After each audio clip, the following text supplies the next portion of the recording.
आता मगाशी जसं जमिनी सांगितलं तसं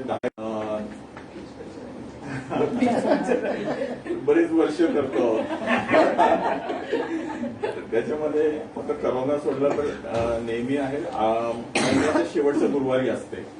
तर आज खरा हा विषय जो आहे म्हणजे मुख्य याचा उद्देश खरा अभ्यास वर्गाचा असा उद्देश आहे की बरेच विषय कॉम्प्लेक्स होत जात आहेत आणि त्याची एकमेकात सरमिसळ म्हणजे होऊन त्याच्याविषयी चर्चा होणं गरजेचं वाटतं. मग त्यामुळे कुणीतरी त्यातला तज्ज्ञ व्यक्ती असेल त्या तज्ज्ञ व्यक्तींनी प्रथम मांडणी करायची आणि मग त्याच्यानंतर प्रश्नोत्तर असं साधारण अभ्यास वर्गाचं स्वरूप असतं.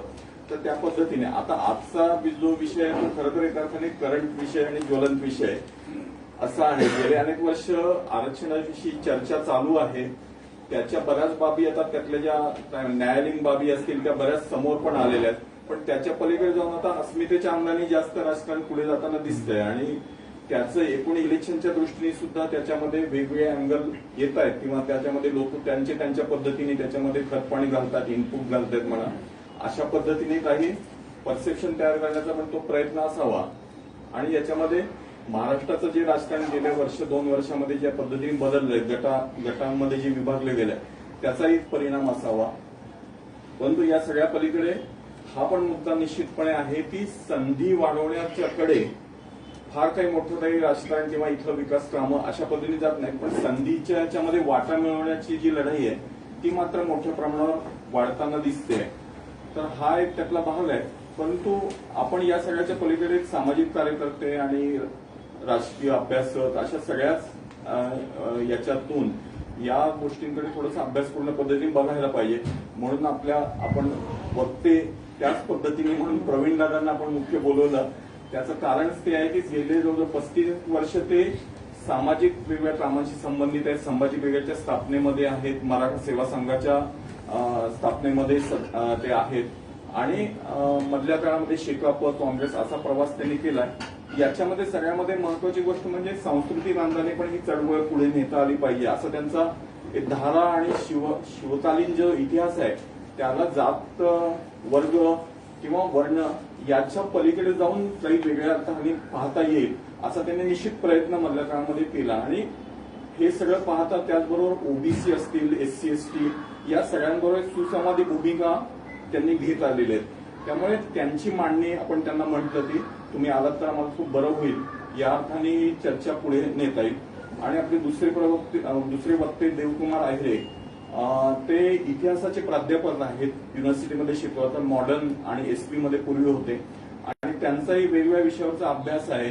त्यांच्या आवडीचे विषय म्हणजे त्यांचा ब्लॉग ते लिहितात. त्या ब्लॉगमध्ये जर तुम्ही पाहिलं तर अनेक विषय आहेत म्हणजे शाहू महाराजांपासून बौद्ध याच्यापासून सर्वच विषयांवरती त्यांचा अभ्यास आहे. आणि मुख्य म्हणजे व्यक्ती आणि संस्था याच्या म्हणजे याचं वर्तमानातलं जे वर्तन असते त्याच्यावरती त्यांना अभ्यास म्हणून खूप करता आहेत. ते त्यांचं त्याच्यामध्ये चांगलं ज्ञान आहे आणि ते आपल्याला त्या अंगाने सुद्धा आणि एकूण सर्व दलित OBC सर्व चळवळीविषयीचं एक आस्था असल्यामुळे त्यांची मांडणी पण त्या पद्धतीने पुढे येते. तर म्हणून आपण त्यांना पण आज बोलवलेलं आहे. तर मी प्रथम प्रवीण दादांना विनंती करतो की आपण मांडणी करावी, नंतर देवकुमारजी तर आणि मग आपण प्रश्नोत्तर करूया. मला नेमकं सांगितलं कशाच्या विषयावर म्हणजे का एकूण आरक्षण का नुसतं मराठा आरक्षण? नाही, आपण खरं हा विषय सामाजिक आरक्षणाचं राजकारण असा विषय घेतलाय. कारण बऱ्याच आता इथे उपस्थित असणाऱ्या बऱ्याच लोकांना त्यातली न्यायालयीन अडचणी किंवा संसदीय त्या सगळ्या गोष्टी बऱ्याचशा माहिती असतील. परंतु आता जे करंट राजकारण चाललंय त्याच्यामध्ये काय दिसतं आहे सगळं या पद्धतीने जर ते पुढे जाऊ शकलं तर जास्त बरं पडेल. पण तुम्हाला सोयीने जे वाटेल नाही करू. जय जिजाऊ. मी प्रवीण गायकवाड, संभाजी ब्रिगेडचा प्रदेशाध्यक्ष म्हणून काम पाहतो. मराठा सेवा संघाच्या शिवराय फुले शाहू आंबेडकर विचारसरणीने मी गेली 25-30 वर्ष तर सातत्याने कार्यरत आहे. खरं सांगायचं म्हणलं तर माझा तसा प्रवास खूप चमत्कारिक आहे. कारण मराठा महासंघातनं कामाला सुरुवात झाली, आरक्षण मिळावं म्हणून सुरू झाली. कारण मी ज्यावेळेस शाळा कॉलेजमध्ये शिकत असताना मंडल कमिशनची पार्श्वभूमी मराठा महासंघाने मंडल कमिशनला विरोध केला होता आणि आर्थिक निकषावर आरक्षण असावं अशा प्रकारची मागणी होती त्यावेळेसची. आणि त्यातनं मग मी पण इंजिनिअरिंग कॉलेजला मला कराडला शिकायला जायला लागलं. आणि त्यावेळेसची विचारसरणी अशी होती की कमी मार्क पडले तर त्यांना ॲडमिशन, आणि आपल्याला चांगले मार्क पडले पण रिझर्वेशनमुळं आपल्याला शहराच्या बाहेर अन्य ठिकाणी जावं लागलं. तर ती शिक्षण पूर्ण झाल्यानंतरची मानसिकता घेऊन मी पुण्यात आलो होतो आणि त्यावेळेस मराठा महासंघाचं काम सुरू होतं आणि मी त्यांना जोडला गेलो. आणि त्याची पूर्व पार्श्वभूमी अशी आहे की 80 ते 90चं दशक मराठा महासंघाचा जो आपण इतिहास पाहिला तर प्रथम त्यांनी मंडल कमिशनला विरोध केला. शशिकांत पवार हे ॲडव्होकेट होते. त्यांनी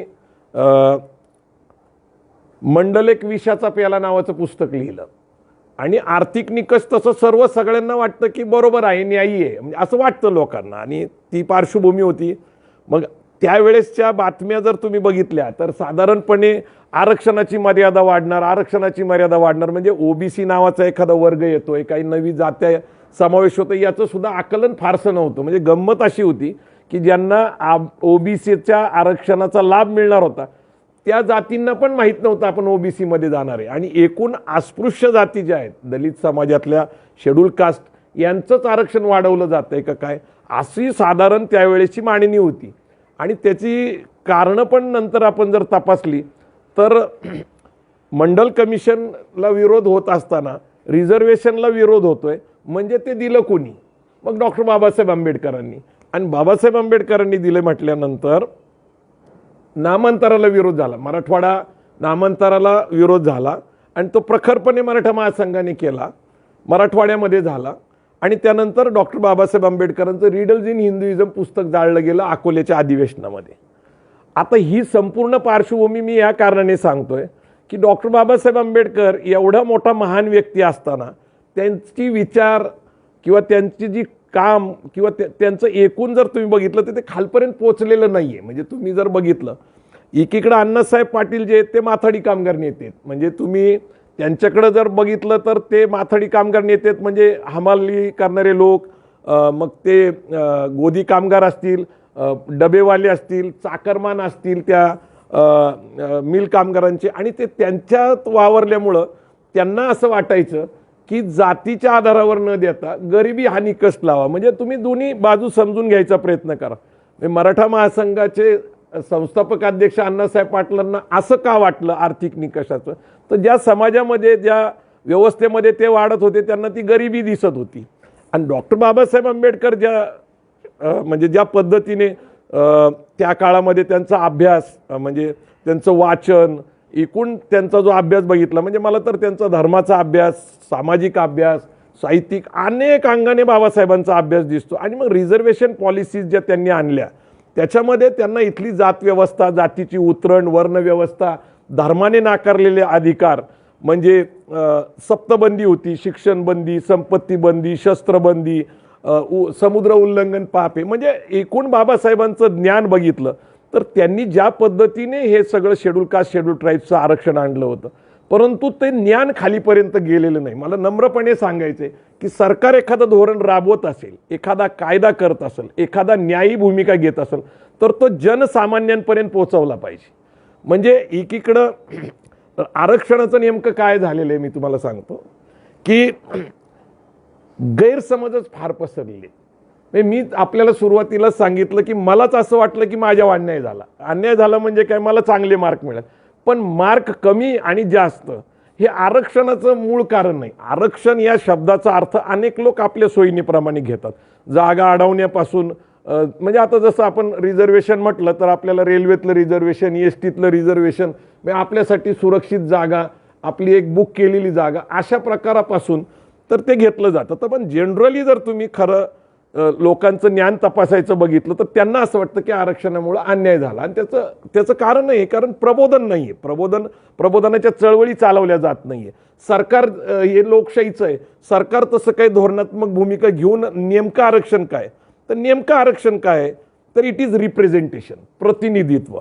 पण नुसतं प्रतिनिधित्व आहे का, तर ज्या देशामध्ये 6000 जाती आहेत आणि जातीची उतरंड आहे, बाबासाहेब म्हणतात की एक जात एकाच्या डोक्यावर एक आहे. वर्णव्यवस्था जशी आहे व्हर्टिकल, तशीच जात व्यवस्था आहे. म्हणजे एक बहुमजली इमारत आहे आणि एका मजल्याहून दुसऱ्या मजल्यावर जाण्यासाठी शिडी नाही, म्हणजे जात पण बदलता येत नाही. अशा व्यवस्थेमध्ये आल्यानंतर, आणि जात हेच अन्यायाचं कारण आहे, त्यामुळे न्यायाचं कारण सुद्धा जात असलं पाहिजे. म्हणजे त्याच्यात श्रीमंती गरिबीचं काय हे नाही. आणि मुळातच काय आहे, या राज्यघटनेतील जी तत्व, ज्याला आपण पिरॅम्बल म्हणतो, समता, बंधुता, न्याय आणि स्वतंत्र, तर समतेचा आग्रह जगामध्ये आपल्याच घटनेमध्ये केलेला दिसतो. कारण समता याचं कारण विषमता आहे. विषमता असल्यामुळं समतेचा आग्रह आहे. त्याच्यानंतर बंधुत्व. आता जिथं विषमताच आहे तिथं समान न्याय असण्याचं कारण नाही, बंधुत्व असण्याचं कारण नाही, आणि हे सगळं बघितलं की स्वातंत्र्य असायचं काही कारण नाही. म्हणून तत्व जी आहेत घटनेची, समता, बंधुता, न्याय, स्वतंत्र, याचं सुद्धा आपल्या देशामध्ये प्रबोधन नाही. आणि समता जर कळायला लागली तो विषमतेने केलेला अन्याय कळतो. आणि विषमता संपुष्टीत आणून समता आणायची असेल तर डॉक्टर बाबासाहेब आंबेडकरांना वाटतं की ॲफर्मेटिव्ह ॲक्शन केली पाहिजे, विशेष अधिकार दिले पाहिजे आणि मागासलेल्या समाजाला पुढारलेल्या समाजाच्या बरोबर आणलं पाहिजे. पण नेमकं आता कसं होतंय, काही लोक आता माझ्यावर खूप टीका करतात, कारण मी ज्या काही जडणघडणीतनं आलेलो आहे, तर माझं मराठा महासंघाचं काम करताना मी बामसेपच्या संपर्कात आलो. बामसेप म्हणजे backward class and minorities employees federation, म्हणजे DK खापर्डे साहेब त्यावेळेस त्याचे संस्थापक म्हणा किंवा त्याचे अध्यक्ष, नंतर वामन मेश्राम, आणि त्यांच्याबरोबर मी महाराष्ट्र आणि देशभर फिरलेलो आहे.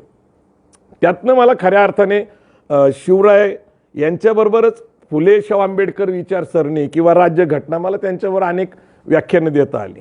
त्यामुळे माझी विचारसरणी ही इकडं गेली पूर्ण फुले शाहू आंबेडकर, आणि मी त्याच्याशी मी खूप सहमत झालो आणि खूप समाधानी आहे. आणि त्याच्यामुळं मी कास्ट म्हणून मराठा संघटनेचं काम सुरू केलं असेल, पण आज जर तुम्ही माझ्या घरी येऊन बघितलं तर माझ्याकडे बुद्धाची मूर्ती आहे. आणि बुद्धाची मूर्ती असल्यामुळं त्याची गंमत अशी आहे की माझ्याकडं एक 4-5 अधिकारी भेटीला आले होते. आता भेटीला आल्यानंतर काय झालं की नॅचरली आहे की प्रवीण गायकवाड, संभाजी ब्रिगेडचे अध्यक्ष, मराठा सेवा संघ परिवार, आणि आलेले अधिकारी नॅचरली मराठाच होते. आल्यानंतर बुद्धाची मोठी 6 फुटाची मूर्ती बघितली आणि आम्ही तिथं बसलो पहिल्यांदा. नंतर मग माझ्या घरच्या वरच्या मजल्यावर गेलो, तिथंही बालीवरनं आणलेलं बुद्धाचा पुतळा. नंतर एक माझ्याकडं अवलोकेश नावाची बुद्धाची मूर्ती आहे. आणि अशा प्रकारचं सगळं बुद्धमय घर बघितल्यानंतर त्यांची चर्चा जी होती ती अर्थातच सरकारी त्यांच्या नोकरी संबंधातला विषय होता. ती सगळी चर्चा संपली आणि गेटला मी सोडत असताना एक ग्राहस्थाने मला विचारलं की तुमची जात कुठली आहे. आता असं विचारण्यामागचं कारण काय आहे, तर बुद्धात त्यांनी जात शोधली, माझ्यात शोधली का मला माहीत नाही. कारण विठ्ठल साठेंनी एक पुस्तक लिहिलं, बुद्ध महार झाला. म्हणजे नेमकं आपल्याकडं बुद्धाच्या ज्ञानाबद्दल बोललं पाहिजे, बुद्धाच्या जे काम आहे मानवतेचं किंवा त्यांनी जी मांडणी केलेली आहे त्याच्याबद्दल बोललं पाहिजे. बुद्ध हे बुद्धीचं प्रतीक आहे असं न पाहता जातीचं प्रतीक म्हणून पाहण्याचा आपल्याकडे दृष्टिकोन आहे. म्हणजे आपल्याकडे सहज गमतीने मी सांगत असतो की आपला प्रवास अगदी विमानात असू द्या, रेल्वेत असू द्या, शिवनेरीच्या बसमध्ये असू द्या, आपल्या शेजारच्याची ओळख करताना त्याला खात्री पटती की बा हा आपल्या जवळचा आहे, तर तो पहिल्यांदा त्याची सगळ्यात शोधत असतो ती पहिली जात. म्हणजे मग त्याचं आडनाव विचारल, त्याचे नातेवाईक विचारल, त्याचा गाव विचारल, आणि त्याची कम्फर्ट झोन ही विचारसरणीशी नसते. म्हणजे जी विचारसरणी तो जोपतो ते नाही आहे, तर जवळची जात कशी आपली आहे आणि मग तो खोलायला लागतो. ही साधारणपणे मानसिकता आहे. अशा मानसिकतेतनं मी आलेलो आहे. आता आरक्षणाचा टप्पा जो पुढं मी का सांगतो याचं बॅकग्राऊंड, कारण आत्ता मी जे काही मांडणी करत आलोय त्याच्याबद्दल बरेच लोक संभ्रमित अवस्थेत आहे. लोक काय म्हणतात, प्रवीण गायकवाड सारखी भूमिका बदलतात. कारण मराठा महासंघाने आर्थिक निकषाची मागणी केली. नंतर काय झालं, मंडल कमिशन लागू झालं. मंडल कमिशननी वर्ग तयार केला ओबीसीचा, ज्याच्यामध्ये जाती आहेत. मंडलनी 272 जाती निश्चित केल्या. कालेलकरनी 180 जाती निश्चित केल्या. 180 वरनं 272 होत असताना 92 नवीन जाती आल्या, ज्या की VP सिंग सरकारने मंडल कमिशन लागू केलं. आता मराठा सेवा संघाची स्थापना नेमकी 1 सप्टेंबर 1990 आहे. मंडल कमिशन लागू होतंय, ॲट्रॉसिटी ॲक्ट लागू होतोय, आणि अशा पार्श्वभूमीवर मराठा सेवा संघ एक सरकारी कर्मचाऱ्यांची संघटना स्थापन होती. पूर्वीचा इतिहास मराठा महासंघाचा आहे. मराठा सेवा संघामध्ये काही विचारवंत आहे, काही लेखक आहेत आणि अशा पार्श्वभूमीवर निश्चित धोरण ठरतं की बाबा आर्थिक निकषाची तरतूद ही राज्यघटनेत नसल्यामुळं आपण आता ओबीसीमध्ये जायला पाहिजे. आणि त्याच्यातली पण गंमत अशी आहे की मराठा सेवा संघाचे अध्यक्ष आदरणीय पुरुषोत्तम खेडेकर साहेब यांची जात कुणबी आहे. ते विदर्भातनं येतात, बुलढाण्यातनं येतात आणि ते मराठा सेवा संघाचे अध्यक्ष आहे. आणि मग त्यांनी मांडणी सुरू केली त्यावेळेस पहिलं खत्री आयोग आला. खत्री आयोग जे आहे त्यांनी 3+3 6 वर्ष काम केलं आणि सातत्याने मराठा कुणबी एक असल्याचे पुरावे, विवाह संस्थेचे पुरावे किंवा KB देशमुख, केशवराव बापू देशमुख यांचा मराठ्यांचा, क्षत्रिय मराठ्यांचा इतिहास हे 3 खंडातले पुरावे, हंटर स्टॅटिस्टिकल कमिशनचे पुरावे, इतिहासाचार्य विका राजवडेंचं विवाह संस्था, म्हणजे त्यांनी असं लिहून ठेवलं की जात कुणाची एक असते ज्यांची सहज विवाह होतात. कारण आपल्याकडे संस्कृती आहे, मग गोत्र आहे, मग वर्ण आहे, हे सगळं जुळल्याशिवाय एक नसतं. तर मराठा कुणबी अनेक नातेसंबंध असल्याचे दिले गेले. शेवटी असं झालं की कुणबी ही जात 83वी ऑलरेडी समाविष्ट आहे आणि मी ती कालेलकर पासून आहे. 55ला कालेलकर आयोग आला, 80मध्ये रिपोर्ट आला मंडलचा जो 90ला लागू झाला आणि कंटिन्युअस कुणबी दिसते. तर कुणबी तुमची पूर्वीची जात असेल तर त्याची पोट जात म्हणून मराठा कुणबी अथवा कुणबी मराठा आणि लेवा पाटीलचा समावेश 1 जून 2004ला झाला. म्हणजे हा पहिला टप्पा पूर्ण झाला. मराठा कुणबी एक असल्याचं मान्य झालं, पण सरसकट मराठा समावेश करण्यास आयोगाने नकार दिला. मग खत्रिय आयोगानंतर बापट आयोगाकडे आम्ही गेलो. बापट आयोगाकडे गेल्यानंतर बापट आयोगाने नाकारलं. त्यानंतर श्रॉफ आयोग आला, नंतर भांटिया कमिशन आलं. तर हे हळूहळू काय झालं की जसं जसं आपल्याकडं रिसोर्सेस कमी आहेत, लक्षात घ्या मेन प्रॉब्लेम काय आरक्षण नाही आहे. आपल्याकडं लोकसंख्या वाढत चाललेली आहे, लोकांना शिक्षणाची गरज वाढायला लागलेली आहे. दुसरीकडे आपण 1983ला शिक्षण खाजगीकरणाकडे गेलं. म्हणजे आता मुलं एकीकडे जिल्हा परिषदच्या शाळेंना मुलं मिळत नाहीये, 7वा 8वा वेतन लागून त्यांना भरपूर शिक्षकांना पगार मिळतोय. पण दुसरीकडे आता आपल्याकडे इंग्लिश मीडियम खाजगीतनं फार मोठ्या प्रमाणामध्ये तुम्ही बघा पूर्ण महाराष्ट्रामध्ये प्रत्येक तालुका गावापर्यंत इंग्लिश मीडियम पोहोचले तर ते खाजगी आहे. त्याच्यानंतर इंजिनिअरिंग कॉलेज, मेडिकल कॉलेज, MBAचे कॉलेज, अनेक कॉलेज हे खाजगीतनं आले. आता खाजगीचं फी स्ट्रक्चर आणि सरकारी फी स्ट्रक्चर ह्याच्यामध्ये फार मेळ खात नाही, कारण त्याच्यात जवळपास 4-5 पटीचा फीचं स्ट्रक्चरमध्ये फरक दिसतो. दुसरी गोष्ट डोनेशनचं एक मोठं आपल्याकडं प्रकरण आहे. मुळात काय आहे की सरकार शिक्षणाकडे दुर्लक्ष करतंय. म्हणजे शिक्षण हे मूलभूत गरजेमधनं येतं, मूलभूत अधिकारामध्ये येतं आणि तरीही शिक्षणाकडे दुर्लक्ष केलं जातं. कारण मेडिकलचं कॉलेज वाढवणं हे सरकारचं काम आहे, पण सरकार म्हणतंय की आमच्याकडे पैसा नाही इन्फ्रास्ट्रक्चरला, म्हणून त्यांनी खाजगीला देऊन टाकलं. इंजिनिअरिंग कॉलेज आणि आता जवळपास माहितीप्रमाणे 200 इंजिनिअरिंग कॉलेज आहे. मला आपल्याला सांगावं असं वाटतं की फीचं स्ट्रक्चर हायर साईडला असल्यामुळं मागच्या वर्षी आणि अनेक मागची 4-5 वर्ष जर तुम्ही तपासली तर खाजगी शिक्षण संस्थेमध्ये इंजिनिअरिंग कॉलेजला, डिप्लोमाला तुमच्या लक्षात येईल की 40% जागाच भरल्या गेल्या नाही. म्हणजे साधारणपणे 20,000 जागा भरल्याच गेल्या नाही. म्हणजे इन्फ्रास्ट्रक्चर आहे का? आहे. शिक्षक आहेत का? आहे. कॉलेज चालू आहे का? आहे. पण विद्यार्थ्यांची संख्या 40%नी कमी आहे. म्हणजे याचा अर्थ 40% मुलं जर कमी झाले तर फी त्या कॉलेजला जमा कमी झाली. आज अनेक खाजगी शिक्षण संस्था विकायला आहेत, म्हणजे इंजिनिअरिंग कॉलेज, डिप्लोमा. म्हणजे सरकारचं शिक्षणाकडे दुर्लक्ष आहे. आरक्षणाची मूळ मागणीचं कारण काय आहे की महागलेलं शिक्षण. म्हणून अफोर्डेबल एज्युकेशन आणि क्वालिटी एज्युकेशन हा मूळ आग्रहाचा विषय असला पाहिजे.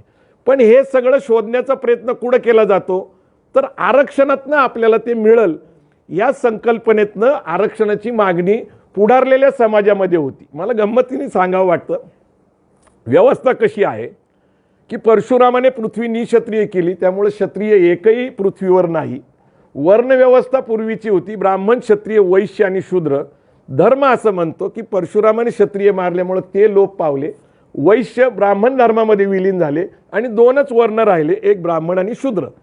आता ह्याचं रिफ्लेक्शन कुठं दिसतं? रिफ्लेक्शन असं दिसतं, छत्रपती शिवाजी महाराज ज्यावेळेस आपला राज्याभिषेक करण्याचा निर्णय घेतात, बाबासाहेब आंबेडकरांनी लिहिलेलं आहे हुवर शूद्राजमध्ये. मी काय माझं मनाचं सांगतो असं नाही आहे. तर हुवर शूद्राजमध्ये ते म्हणतात की शिवाजी महाराजांना राज्याभिषेक करायचा होता त्यावेळेस ब्राह्मणांनी सांगितलं की तुम्ही शूद्र आहे, तुम्हाला राजा होण्याचा अधिकार नाही. म्हणजे क्षत्रियत्व कर्तृत्व सिद्ध केल्यानंतर वर्णव्यवस्थेने शूद्र असल्यामुळे राजा होण्याचा अधिकार नाही. बरं, हे एकच घटना आहे का त्यावेळेची?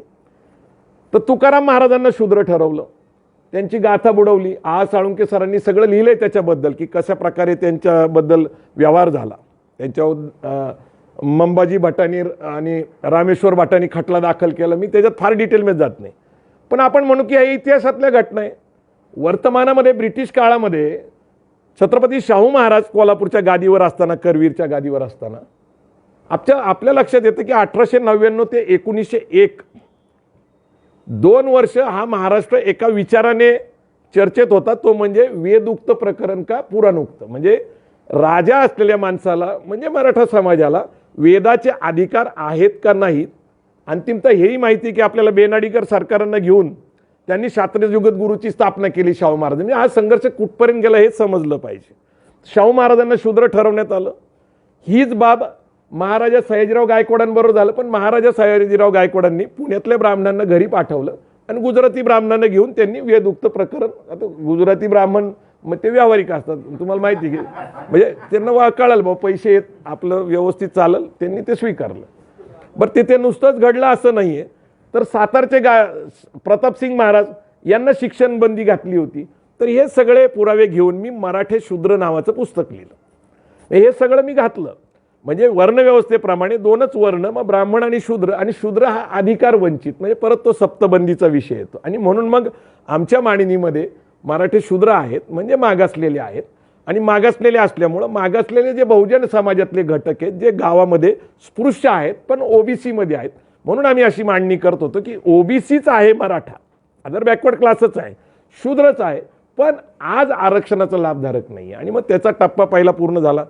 नंतरचा काळ असा होता की हळूहळू नुसतं महाराष्ट्रातच नाही तर तुम्ही गुजरातमध्ये गेला तर पटेल कम्युनिटी मागणी करते, तिकडं राजस्थानमध्ये गुज्जर कम्युनिटी करते, त्याच्यानंतर पुढं गेला तुम्ही तर जाट कम्युनिटी करते. तर हे सगळं चालूच होतं, पण मराठ्यांचं वेगळं होतं. मराठ्यांचा ऐतिहासिक दृष्टी संदर्भ आपल्याला सापडतो. आता गंमत बघा, मराठ्यांनी शेवटी मान्य केलं की तुम्ही आमच्या सगळ्याच लोकांना शूद्र ठरवलं. मी पुस्तक लिहिलं मराठे शूद्र. आता मराठ्यांनी मागासलेपणा पण मान्य केला. आता म्हणले आम्हाला ओबीसीत द्या, तर ते म्हणते तुम्ही उच्चवर्णीय आहे, तुम्ही क्षत्रिय आहे. मग आता नेमकं करायचं काय? इथली व्यवस्था अशी गमतीशीर आहे, ज्यावेळेस तुम्ही सिद्ध करता त्यावेळेस ते म्हणते तुम्ही शूद्र आहे, आणि तुम्ही मागणी करता आता ठीक आहे आम्ही शूद्र आहे, तर ते म्हणतात की तुम्ही उच्चवर्णीय. मग हे थोडीशी गमती सांगतो की इथली व्यवस्था कशी आहे. आणि मग अंतिमतः सातत्याने रेटा असल्यामुळं पुढारलेल्या समाजाचा म्हणा, क्षत्रिय समाजाचा म्हणा, शेतकरी समाजाचा म्हणा, एकीकडे शेती परवडत नाही आहे, शेतीचं विभाजन प्रचंड झालेलं आहे, शेतीमालाला बाजारभाव मिळत नाही आहे, पीक जे येतं त्याचं सुद्धा खात्रीशीर काही परिस्थिती नाही आहे, दुसरीकडे अवकाळी पाऊस आहे, कधी दुष्काळ आहे. अशा परिस्थितीमध्ये हा जो शेतकरी वर्ग आहे मुख्यतः मराठा समाज महाराष्ट्रामध्ये, आणि तेच मग पटेल असतील, गुज्जर असतील, जाट असतील, यांची स्थिती सामान्यपणे सारखीच आहे. आणि यांना असं वाटतं की न्यायाचा मार्ग हा आरक्षण नाही. म्हणजे खरं तर आरक्षणाव्यतिरिक्त तुम्ही जर माफक दरामध्ये शिक्षण दर्जेदार देऊ शकला तर पहिला मुद्दा गळून पडतो की आरक्षणाची मागणी अर्धी तर कमीच होऊन जाते. परंतु सरकार त्याच्याकडे धोरणात्मक काही निर्णय घेत नाही. बजेट शिक्षणाचं वाढवलं पाहिजे याच्याबद्दल कुठल्या चळवळी उभ्या राहत नाही, आणि याच्यासाठी कुठले प्रयत्न केले जात नाही. आता दुसरा मुद्दा, आपण 90ला मंडल कमिशन लागू केलं, 92ला इंदिरा सानेविरुद्ध भारत सरकारचा निर्णय आला आणि मग ते लागू झालं. मग त्याला 50% मर्यादा आल्या, 25% ओबीसींना तसंच कमी मिळतंय. म्हणजे तसं त्यांच्यावर अन्यायच आहे, कारण 52-54% ओबीसींना आज 27%च आरक्षण मिळते. त्यात महाराष्ट्रामध्ये 19%, परत अ ब क ड. तर मी काय त्याच्यात विस्ताराने जात नाही, पण एकूण ओबीसी समाजाची धारणा अशी आहे की मंडल कमिशन लागू झाल्यानंतर इंदिरा साहनी विरुद्ध भारत सरकारच्या निर्णयामुळे आमच्यावर अन्याय होतोय अशी त्यांची भावना पूर्वीचीच आहे. आणि मग पुढारलेले समाज, ज्याला आपण आज मराठा म्हणतो, जाट म्हणतो, गुज्जर म्हणतो, हे ज्यावेळेस ओबीसीत जायचा प्रयत्न करतात, मुळात रेल्वेचे डबे पूर्ण भरलेले आहेत, अखंड भरलेले आहेत आणि ओसंडून वाहत आहेत. अशा वेळेस बाहेरचा प्रवासी जर आत प्रवेश करायला लागला तर नैसर्गिक आहे की आतले बसलेले जे लोक आहेत ते प्रतिकार करतील. अशाच प्रकारचा आजचा ओबीसी आणि मराठा संघर्ष आहे. म्हणजे गाडी भरलेली, परंतु प्लॅटफॉर्मवर तीच एक गाडी राहणार आहे का? नाही, ती पुढे जाईल, दुसरी गाडी निर्माण करणं सरकारचं काम आहे की यांना कसा न्याय द्यायचा. न्याय द्यायचे अनेक प्रकारे. मुद्दा असा आहे की मंडल कमिशन नंतर 90 आणि 91ला आपण बरोबर खाजगीकरण उदारीकरण स्वीकारलं. LPG liberalisation, privatisation, globalisation. आता बघा 90ला हक्क मिळत आहेत आरक्षणाचे आणि 91ला जात आहेत. त्याच्यामध्ये काय आहे की चंद्रशेखर पंतप्रधान होत आहेत आणि त्यावेळेस परकीय चलन आपल्याकडे नव्हतं, म्हणजे संपलेलं होतं. 8 दिवस पुरल असंच होतं असं मानण्यात येतं. म्हणून RBIकडे असलेलं जे सोनं ते गहाण ठेवून आपण परकीय चलन म्हणजे डॉलर्स घेतले, कारण आपलं दळणवळण थांबणार होतं, आपल्याला क्रूड ऑइल घेता येत नव्हतं.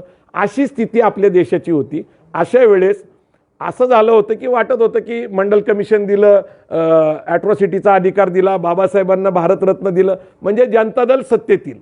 परंतु दुसरीकडं रथयात्रा काढली गेली होती BJPकडून. राम मंदिराचा विषय होता, बाबरी मशीद पाडण्याचा होता, म्हणजे भारतीय जनता पार्टी. पण मध्ये असं झालं की निवडणुकीच्या मध्यावर राजीव गांधींची हत्या तामिळनाडूमध्ये झाली आणि सीन बदलला आणि काँग्रेस अल्पमतात सत्तेत आलं. अल्पमतात सत्तेत आल्यानंतर नरसिंहराव पंतप्रधान, परकीय चलन नाहीये म्हणून त्यांनी आपल्याकडं जे माजी गव्हर्नर होते मनमोहन सिंग यांना अर्थमंत्री म्हणून आपल्या मंत्रिमंडळात घेतलं. आता लक्षात घ्या की पहिलंच आरक्षण डिक्लेअर झालं, अजून तर ते लागूही नाही झालं, तवर खाजगीकरण आपण स्वीकारलं. आता खाजगीकरण काय आहे तर सरकारचे जे नफा करणारे उद्योग आहेत ते हळूहळू खाजगी होणार आहेत.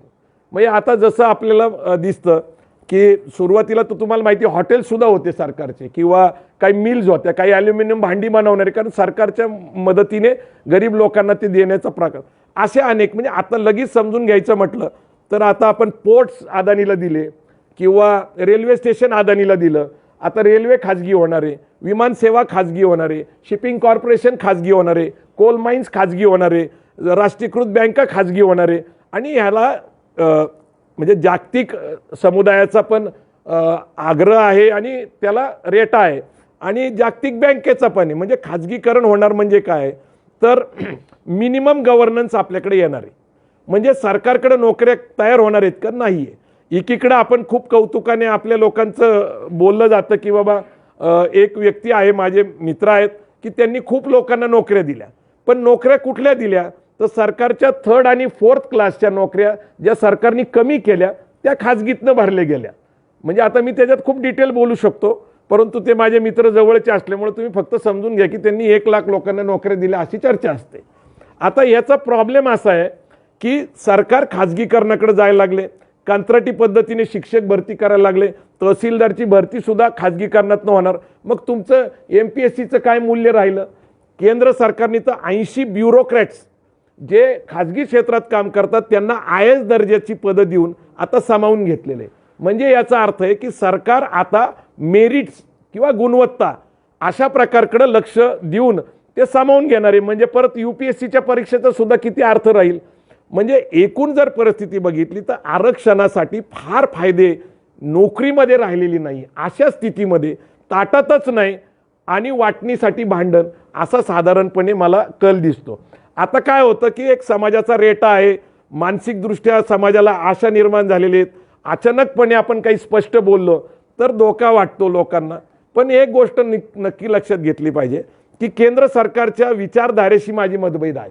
100% मी ती विचारसरणी मानत नाही. परंतु हा रेटा लक्षात घेता मग पटेल असतील, गुज्जर असतील, जाट असतील, मराठा असतील, अन्य दक्षिणेतले काही क्षत्रिय शेतकरी असतील, तर केंद्र सरकारने 2019ला बरोबर 12 जानेवारी जिजाऊ जयंतीला आपल्या राष्ट्रपतींनी सही केला आणि EWS इकॉनॉमिकल वीकर सेक्शन याच्यासाठी 10% आरक्षण दिलं. ते आरक्षण SC ST OBC वगळून, म्हणजे जे आरक्षणाचे इतर लाभधारक आहेत वर्गामध्ये त्यांना वगळून 10% दिलं. त्यामुळे ते सुरक्षित 10%चं आरक्षण झालं. 40%मध्ये गुणवत्ता असलेले SC ST OBC बरोबर पण कॉम्पिटिशन करायला लागतंय. मला एक नम्रपणे सांगायचं की सध्याचं कॉम्पिटिशन अगदी पॉईंटवर आहे बरं का. तुम्ही SC ST OBC मध्ये तपासा, खुल्या वर्गात तपासा. म्हणजे पूर्वी जे सांगितलं जायचं की कमी मार्क मिळाले, जास्त मार्क मिळालं, हे आता राहिलेलं नाहीये. आणि म्हणून आरक्षणाकडं ज्यावेळेस आपण मागणी करतो त्यावेळेस काळ, वेळ आणि परिस्थिती पण तपासली पाहिजे. की 40 वर्षापूर्वीची मागणी अण्णासाहेब पाटलांची, ज्याच्यासाठी त्यांनी आत्मबलिदान दिलं, म्हणजे 1982ला 22 मार्चला मोर्चा काढला आणि 23 मार्चला त्यांनी त्यांचं आयुष्य संपवलं, आत्मबलिदान केलं. तिथपासून आजपर्यंत मराठा क्रांती मोर्चे प्रचंड मोठे झाले. ते चांगलेच झाले, ते शांततेच्या मार्गाने झाले. बुद्धाचा विचार असेल, गांधीजींचा विचार असेल, मी त्याला त्या प्रकारचंच बघतो. परंतु नंतरच्या ठोक मोर्चामध्ये जवळपास 45 तरुणांनी आत्महत्या केली. आत्महत्या हे नैराश्याचं शेवट आहे, लक्षात घ्या. म्हणजे आशा संपल्यानंतर शेतकरी जसं आत्महत्या करतो की आता माझं कर्ज काय फिटणार नाही, माझं कुटुंब रस्त्यावर येणार, या भीतीपोटी ते आत्महत्या करतो. तरुणांमध्ये हे नैराश्य गेलं. आत्ताच्या आंदोलनामध्ये सुद्धा साधारणपणे असं मानण्यात येतं की 45-50 तरुणांनी आत्महत्या केली. तर हे काही चांगलं नाही. म्हणजे नैराश्याचं प्रमाण जर एवढं झालं तर आपण नवीन वाटा शोधल्या पाहिजे, नवीन दिशा शोधली पाहिजे, नवीन विचार शोधला पाहिजे. आणि म्हणून संभाजी ब्रिगेडने आरक्षणाकडून अर्थकारणाकडे विचार मांडायला सुरुवात केली. त्याची पार्श्वभूमी अशी आहे की मंडल कमिशन नंतर अर्थकरण, ज्याला आपण महत्त्वाचं मानलं पाहिजे, त्याला जागतिकीकरण, खाजगीकरण, उदारीकरणाचा विषय आहे. आता मी शॉर्टमध्ये संपून टाकतो की मी फक्त एक थॉट मांडला, तो मराठा क्रांती मोर्चानंतर आहे. तो असा आहे की छत्रपती शिवाजी महाराज 6 जून 1674ला राज्याभिषेक करतात. त्यावेळेस शिवाजी महाराजांचं राज्य पश्चिम महाराष्ट्र, कोकण असा काहीसा भाग होता. आणि त्या काळामध्ये मुघल, आदिलशाही, निजामशाही, कुतुबशाही यांची राजवट या देशावर होती. परंतु 6 जूनला शिवाजी महाराज आपल्या राज्याची कल्पना करतात की तंजावर तहत पेशावर अवघा मुलूक आपला. तंजावरला त्यांचे सावत्र बंधू आहेत आणि पेशावर कुठपर्यंत आहे तर हे त्यांनी साधारणपणे अंदाज बांधला होता ज्यावेळेस ते आग्र्याला गेले होते. म्हणजे आपलं राज्य केवढं असेल तर तंजावरपासून पेशावर. परंतु शिवाजी महाराजांना आयुष्य कमी लाभलं. 3 एप्रिल 1680ला शिवाजी महाराजांनी देह ठेवला. संभाजी महाराज गादीवर आले. ते 9 वर्ष लढले, त्यांनाही आयुष्य कमी लाभलं. ताराराणी लढली. ताराराणी तर अशी होती की ताराराणी भद्रकाली, दिल्ली शाचं गेलं पण मग ताराराणीची इतकी दहशत होती की औरंगजेब शेवटी इथंच मेला. खुलताबादला त्याची आज समाधी आहे. तर मी हे का सांगायचा प्रयत्न करतोय की तंजावर तहत पेशावर अवघा मुलूक आपला हा एक विचार आहे, ही एक प्रेरणा आहे. आणि मराठ्यांनी नंतर आटकला जाऊन झेंडे लावले, अटकेपर्यंत गेले. याचा अर्थ त्या टोकापर्यंत गेले जिथं शिवाजी महाराजांनी आपला विचार आणि प्रेरणा ठेवली होती, तिथपर्यंत पोहोचले. आणि नंतर मराठ्यांनी या देशावर 110 वर्ष म्हणजे 1818ला ब्रिटिश शनिवारवाड्यावरचा युनियन जॅक चढवत असताना जरी पटक्याचा भगवा झेंडा खाली घेसपर्यंत आपण मानतो की या देशावर मराठ्यांचं राज्य होतं. मग 110 वर्ष मराठ्यांनी या देशावर राज्य केलं. एक विचार आणि एक प्रेरणा शिवाजी महाराजांनी दिली होती, त्याच्यावर समाज घडतो. मला सांगा की सिंधी, मारवाडी, गुजराती समाजाचा, नम्रपणे सांगतो मला फारसा इतिहास माहीत नाही, परंतु सिंधी समाजाचा त्याग बघा की ते संपूर्ण पाकिस्तानमध्ये त्यांचं सगळं ऐश्वर संपन्न सोडून येतात. म्हणजे शेती, वाडी, बंगला आणि एक देशप्रमाणे देशात येतात. आता आपण उल्हासनगर बघू, पिंपरी बघू पुण्याच्या जवळ, किंवा कोल्हापूरच्या जवळ गांधीनगर. 75 वर्षामध्ये त्यांनी अर्थकरण केलं, उद्योग केले, व्यवसाय केले. म्हणजे सिंधी, गुजराती, मारवाडी समाजाकडून आपण शिकलं पाहिजे, अर्थकरण शिकलं पाहिजे, आर्थिक समृद्धी शिकली पाहिजे. आणि त्याची मर्यादा किती असावी तर ज्यावेळेस खाजगीकरणाने, जागतिकीकरणाने जगाचे दरवाजे उघडले तर आपल्याला पण उघडले. जसं आपल्याकडे एक बाजारपेठ म्हणून बघितलं जातं असं म्हणतो आपण, कारण सगळ्याच चळवळींनी, सगळ्याच विचारांनी हे विरोधच केला. म्हणजे मी स्वतःही त्याच्यामध्येच आहे की जागतिकीकरण, खाजगीकरणाला विरोधच झाला. पण एक तुलना म्हणून मी सांगतो की आपल्याला कायम भीती होती की ब्रिटिश आले, व्यापार करण्यासाठी आले, ईस्ट इंडिया कंपनी म्हणून आले आणि त्यांनी या देशावर राज्य केलं. तसंच अमेरिका आपल्याला आर्थिक गुलाम बनवल आणि आपल्याला राज्य करेल अशी एक संकल्पना मांडली गेली.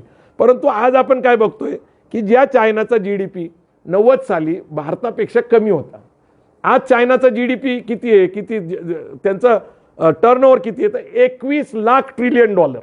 $21 लाख ट्रिलियन. भारताचा आज $3-3.5 लाख ट्रिलियन आहे. पंतप्रधान स्वप्न बघतात $5 लाख ट्रिलियन जिथं की भारताची लोकसंख्या 140-142 कोटी. म्हणजे आपण ऑलरेडी चायनाला मागं टाकलं एका गोष्टीमध्ये, लोकसंख्या, आणि त्यांनी अर्थकारणात मागं टाकलं. तर परदेशात शिक्षण आहे, नोकरी आहे, उद्योग आहे, व्यवसाय आहे. आता 90ला जसं मी सांगितलं की आपल्याला सोनं गहाण ठेवून परकीय चलन घ्यावं लागलं. पण आता निर्मला सीतारामननी अर्थसंकल्पीय अधिवेशनामध्ये सांगितलं की भारतात रेमिटन्स म्हणून जे पैसे आले ते जगात 1 नंबर आहे.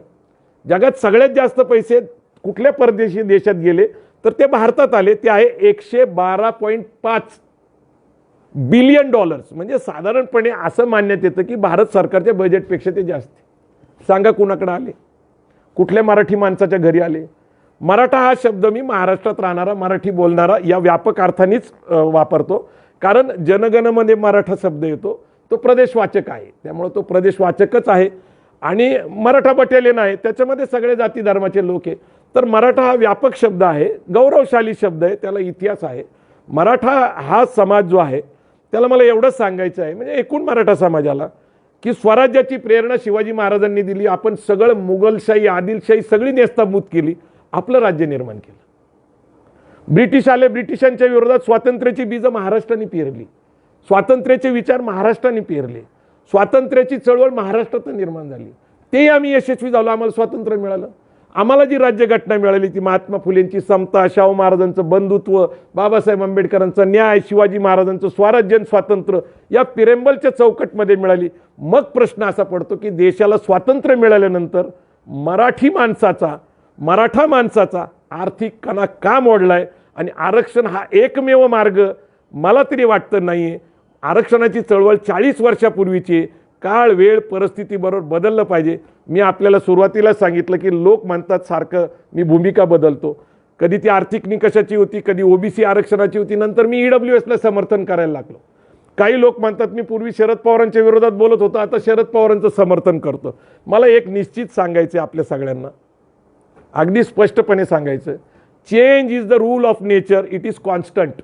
सातत्याने घडणारी प्रक्रिया आहे आणि प्रगल्भता इव्हॉल्विंगमध्येच आहे, बदल स्वीकारण्यामध्येच आहे. तुकाराम महाराजांनी अनेक गोष्टी सांगितलेल्या आहेत. फार काही तत्वज्ञान किंवा मोटिवेशनल स्पीकर किंवा फायनान्शियल म्हणजे गाईडकडे जायची गरज नाही. तुकाराम महाराज म्हणतात, खूप सुंदर म्हणतात. सगळ्यात पहिली गोष्ट ते काय सांगतात माहिती आहे का? जोडून या धन उत्तम व्यवहारे, उदास विचारे वेच करी. उदासीनता कशामुळे येते? आर्थिक चणचणीमुळे येते. दुर्बलता कशाने येते? आर्थिक चणचणी येते. जोडून या धन म्हणजे पार्टनर्स गोळा करा, पैसे गोळा करा. जे मारवाडी गुजराती सिंधी लोकांनी केले ते तर तुकाराम महाराज सांगतायत 400 वर्षापूर्वी. तुकाराम महाराज काय म्हणतात की महापुरे येता झाडे जाता, लवळे वाकता, लवचिकता स्वीकारा, नम्रता स्वीकारा. मला गंमत वाटती, व्यापार मी अनेक म्हणजे मी बिल्डर आहे व्यवसायाने, तुम्ही सिंधी गुजराती मारवाडी माणसाबरोबर बोला, ते किती गोड बोलतात, तेच गोष्टी करतात ते, त्यांना जे करता येते. पण एखादा मराठी माणूस आक्रमक होतो, शब्दात फरक करतो आणि व्यवहार मोडून टाकतो. त्यांचा हेतू ते गोड बोलून करत असतील तर आपल्याकडे लवचिकता यायला पाहिजे. तुकाराम महाराज म्हणतात, असाध्य ते साध्य करिता असं आहे असं, कारण अभ्यास तुका म्हणे, अभ्यास केल्याने सगळं साध्य होऊ शकतं. आणि सगळ्यात महत्त्वाचं आज मी जे मांडतोय त्याच्याबद्दल अनेक लोकांच्या तक्रारी आहेत, अनेक लोक सोशल मीडियावर टीका करतात. मला एकच गोष्ट सांगायची आणि ती अत्यंत नम्रपणे सांगायची, ती म्हणजे ॲक्च्युली ते फ्रेज तुकाराम महाराज म्हणतात की काय ते, मला ॲक्च्युली ते वाक्य एकदम आठवना, ते खूप महत्त्वाचं आहे. ते बहुमत ज्याच्याबद्दल म्हणजे असाध्य ते साध्य करिता सायस, कारण हा अभ्यास तुका म्हणे ते नाही, ते थोडंसं हे होतंय. सत्य असत्याशी मन केले ग्वाही, सत्य असत्याशी मन केले ग्वाही, मानियले नाही बहुमता. त्यामुळं जी मी मांडणी करतोय ती समाज हिताचीच आहे. नम्रपणे माझी इच्छा अशी आहे की तुम्ही काळाबरोबर, वेळेबरोबर, परिस्थितीबरोबर बदललेल्या जगाची कास धरा, एवढीच माझी इच्छा आहे. आपल्याला कुणालाही कुठले प्रश्न विचारायचे असेल तर मला वाटतं वेलकम. तुम्हाला पुष्टी देणारं एक बाबासाहेबांचं वाक्य सांगतो, जे आपल्याला तर सुसंगती पाहिजे, सातत्य. तर बाबासाहेबांनी असं म्हटलं की consistency is a donkey's virtue. Yes yes yes, सातत्य. नाही, सुसंगती हे गाढवाचा गुण आहे म्हणे. येस येस, बदल, भूमिका बदलत राहतात, हे त्यांनी असं म्हटलं. Yes yes. दुसरं अत्यंत महत्त्वाचं थोडंसं असं मला सांगायचं की जागतिकीकरणातनं अभ्यास करताना मला काय कळलं की मी ती जी फ्रेज आहे की तंजावर तहत पेशावर अवघा मुलूक आपला, ही विचार आणि प्रेरणा होती. जर छत्रपती शिवाजी महाराज आज आले तर ते काय कल्पना करतील? तर ते कल्पना करतील की तंजावरपासून पेशावर नाही, कारण आता आपण जागतिकीकरण, जगाची स्पर्धा स्वीकारली आहे, तर आता आपण ऑस्ट्रेलिया तहत कॅनडा, अवघा मुलूक आपला, अशा प्रकारची संकल्पना मांडली. आणि त्याच्यात महत्त्वाची गोष्ट अशी आहे की मी जगातले 63 देश फिरलो, सातत्याने परदेशात गेलो. आता सामाजिक कार्यकर्ता स्वखर्चाने जातो याच्यावर लोकांचा विश्वास नसतो, कारण त्याची परिस्थिती फाटकीच असते सामाजिक कार्यकर्त्याची, असं साधारणपणे जनमत आहे समाजामध्ये.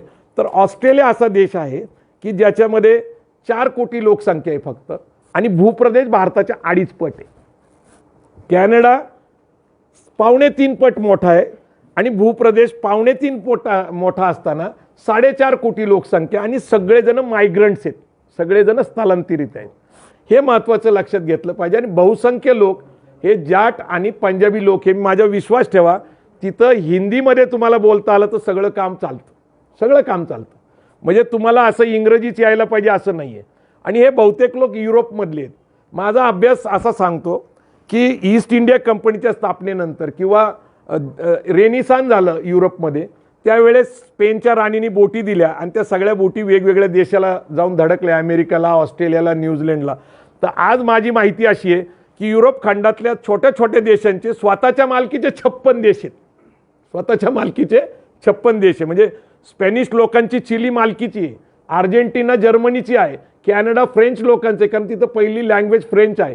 म्हणजे तुम्हाला ते समजून घ्यायचं असेल तर तिथली भाषा, संस्कृती, घराची पद्धती, कपडे, तिथं साजरे केलेले सण उत्सव, हे सगळं तुम्हाला आजही सिद्ध करता येतं की नॉर्थ अमेरिका, साऊथ अमेरिकेतले अनेक देश हे युरोप खंडातल्या देशाशी संबंधित आहेत. तसंच ऑस्ट्रेलिया किंवा न्यूझीलंड, आजही जी इंग्लंडची राणी आहे तिच्या मालकीचे 16 देश आणि काही हजार बेट आहेत. म्हणजे ते किती कुठं गेले. आता मराठी माणसाला मला सांगायचं आहे की ज्या देशावर आम्ही 110 वर्ष राज्य केलं, आमचा अजून पंतप्रधान झाला नाही म्हणून आम्ही बोलतो. म्हणजे यशवंतराव चव्हाणांना प्रति शिवाजी म्हटलं गेलं, शरद पवारांनी प्रयत्न केले पण आपला पंतप्रधान नाही झाला. पण तुम्ही एक विचार करा की जागतिकीकरणाच्या पार्श्वभूमीवर जगातल्या 8 देशामध्ये पंतप्रधान आहे, एकही मराठी नाही आहे.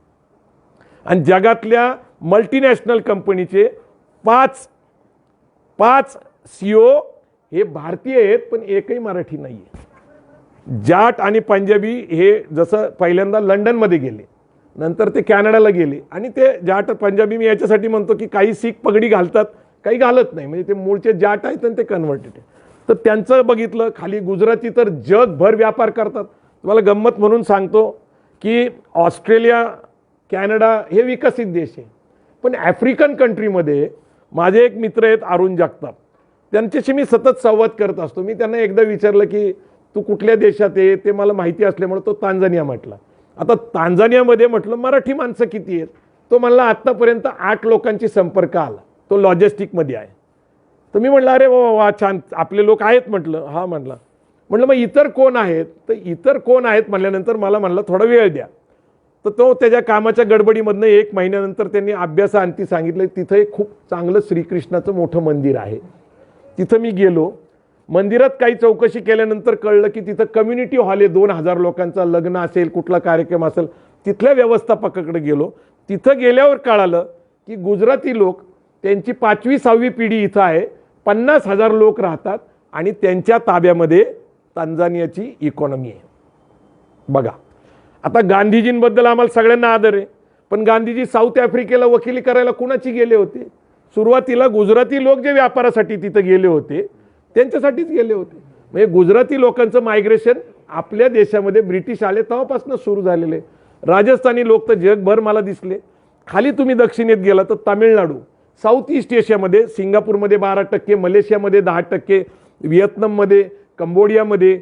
म्हणजे तुम्ही व्यापार जर बघितला, अगदी श्रीलंकेत जे झालं होतं पूर्वी, तुम्हाला माहिती आहे प्रभाकरनचं प्रकरण LTTचं, तर ते तमिळ आणि श्रीलंकेच्या लोकांमध्ये, कारण व्यापार त्यांच्या ताब्यात होता. म्हणजे तमिळ लोकांमधनं फारसे IS-IPS दिसत नाही. आपल्याकडे एक अधिकारी आले, त्यांनी मला सांगितलं की आमच्याकडं म्हणजे पार्टनर्स बनवायचे, व्यवसाय करायची, हीच संकल्पना तामिळनाडूमध्ये रुजलेली. केरळ एकेकाळी केरळचे लोक मुंबईत यायचे, मुंबईमध्ये व्यापार करायचे, उद्योग करायचे, व्यवसाय करायचे. पण त्यावेळेस शिवसेनेने आंदोलन उभं केलं, बजाव पुंगी आणि हटाव लुंगी. 80चं दशक त्यावेळेस होतं आणि नेमकं गल्फमध्ये विकास सुरू झाला होता. तिथं क्रूड ऑइल सापडलं होतं, दुबई असेल, अबुधाबी असेल, बहरीन असेल, कुवेट असेल, आणि त्या सगळ्या भागामध्ये तेलाच्या पैशामधनं विकास सुरू झाला. हे सगळे केरळी लोक तिकडे शिफ्ट झाले. आज केरळचा घरटी माणूस गल्फमध्ये आहे. तुम्ही विश्वास ठेवा, आज मी तुमच्याशी बोलतोय, केरळमध्ये वार्षिक बँक ट्रान्झॅक्शननी येणारे पैसे 10 लाख कोटीपेक्षा जास्त आहे. हे हवालानी नाही येत, हे गैरमार्गाने येत नाही, हे तर बँक टू बँक ट्रान्झॅक्शनचं मी तुम्हाला सांगितलं. तर तुम्ही केरळकडे जा. आणि सगळ्यात महत्त्वाचं की आंध्र प्रदेशचा विकास, त्याचा अभ्यास नंतर मी केला.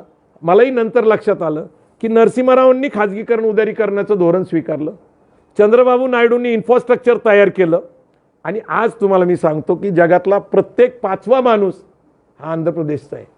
म्हणजे तुम्ही अमेरिकेत गेला तर पटेल कम्युनिटी 1 नंबरला आहे, तर 2 नंबरला आता आंध्र प्रदेशचा माणूस आहे, तो इथनं गेलेला आहे.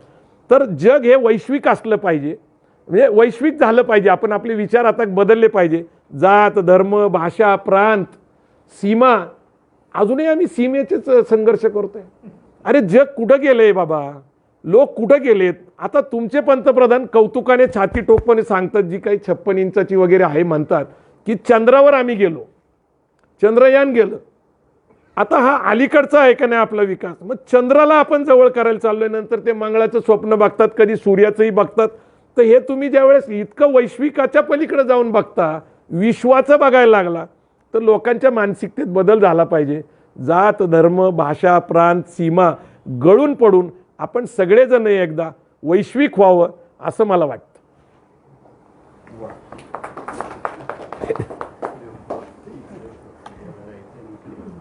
येस. झांझिबारमध्ये तो गुजराती आहे. नाही सर, एक उदाहरण सांगितलं, नाहीतर मला 8 तास लागतात सगळं सांगायला.